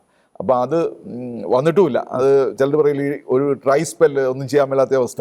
പക്ഷേ എനിക്ക് അന്ന് ഈ 93 തുടങ്ങിയത് ഇന്ന് വരെ ആ ഒരു ആളിക്കത്തുന്ന തീക്ക് ഒരു മാന്യം സംഭവിച്ചിട്ടില്ല. ഞാൻ എന്നും അതേ തീയിൽ തന്നെ മുമ്പോട്ട് പോവാണ്. അതേ തീക്ഷ്ണതയിൽ പോകാനായിട്ട് സാധിച്ചിട്ടുണ്ട്. അപ്പോൾ അതെനിക്ക് തോന്നുന്നു കുറേ ഈ പ്രാർത്ഥനാ ജീവിതം കൊണ്ടും ഒക്കെ എനിക്ക് കിട്ടുന്ന ആ ഒരു ഇൻഫില്ലിങ്, ഒരു റീഫില്ലിങ്, അതാണ് എനിക്ക് ഏറ്റവും വലിയ ശക്തിയായിട്ടുള്ളത്. സാർ, ഒരു കാര്യം കൂടി, പലപ്പോഴും ഈ ശുശ്രൂഷയിലേക്ക് കടന്നു വരുന്നവർ ഒരു തരത്തിൽ പറഞ്ഞാൽ പൂമത്ത മാത്രം പ്രതീക്ഷിച്ചുകൊണ്ട് കർത്താവിൻ്റെ വേലയിലേക്ക് കടന്നു വന്ന എന്തായിരിക്കും ഒരു അവസ്ഥ? സാറിൻ്റെ ഒരു അനുഭവങ്ങളുടെ വിളിച്ചത്.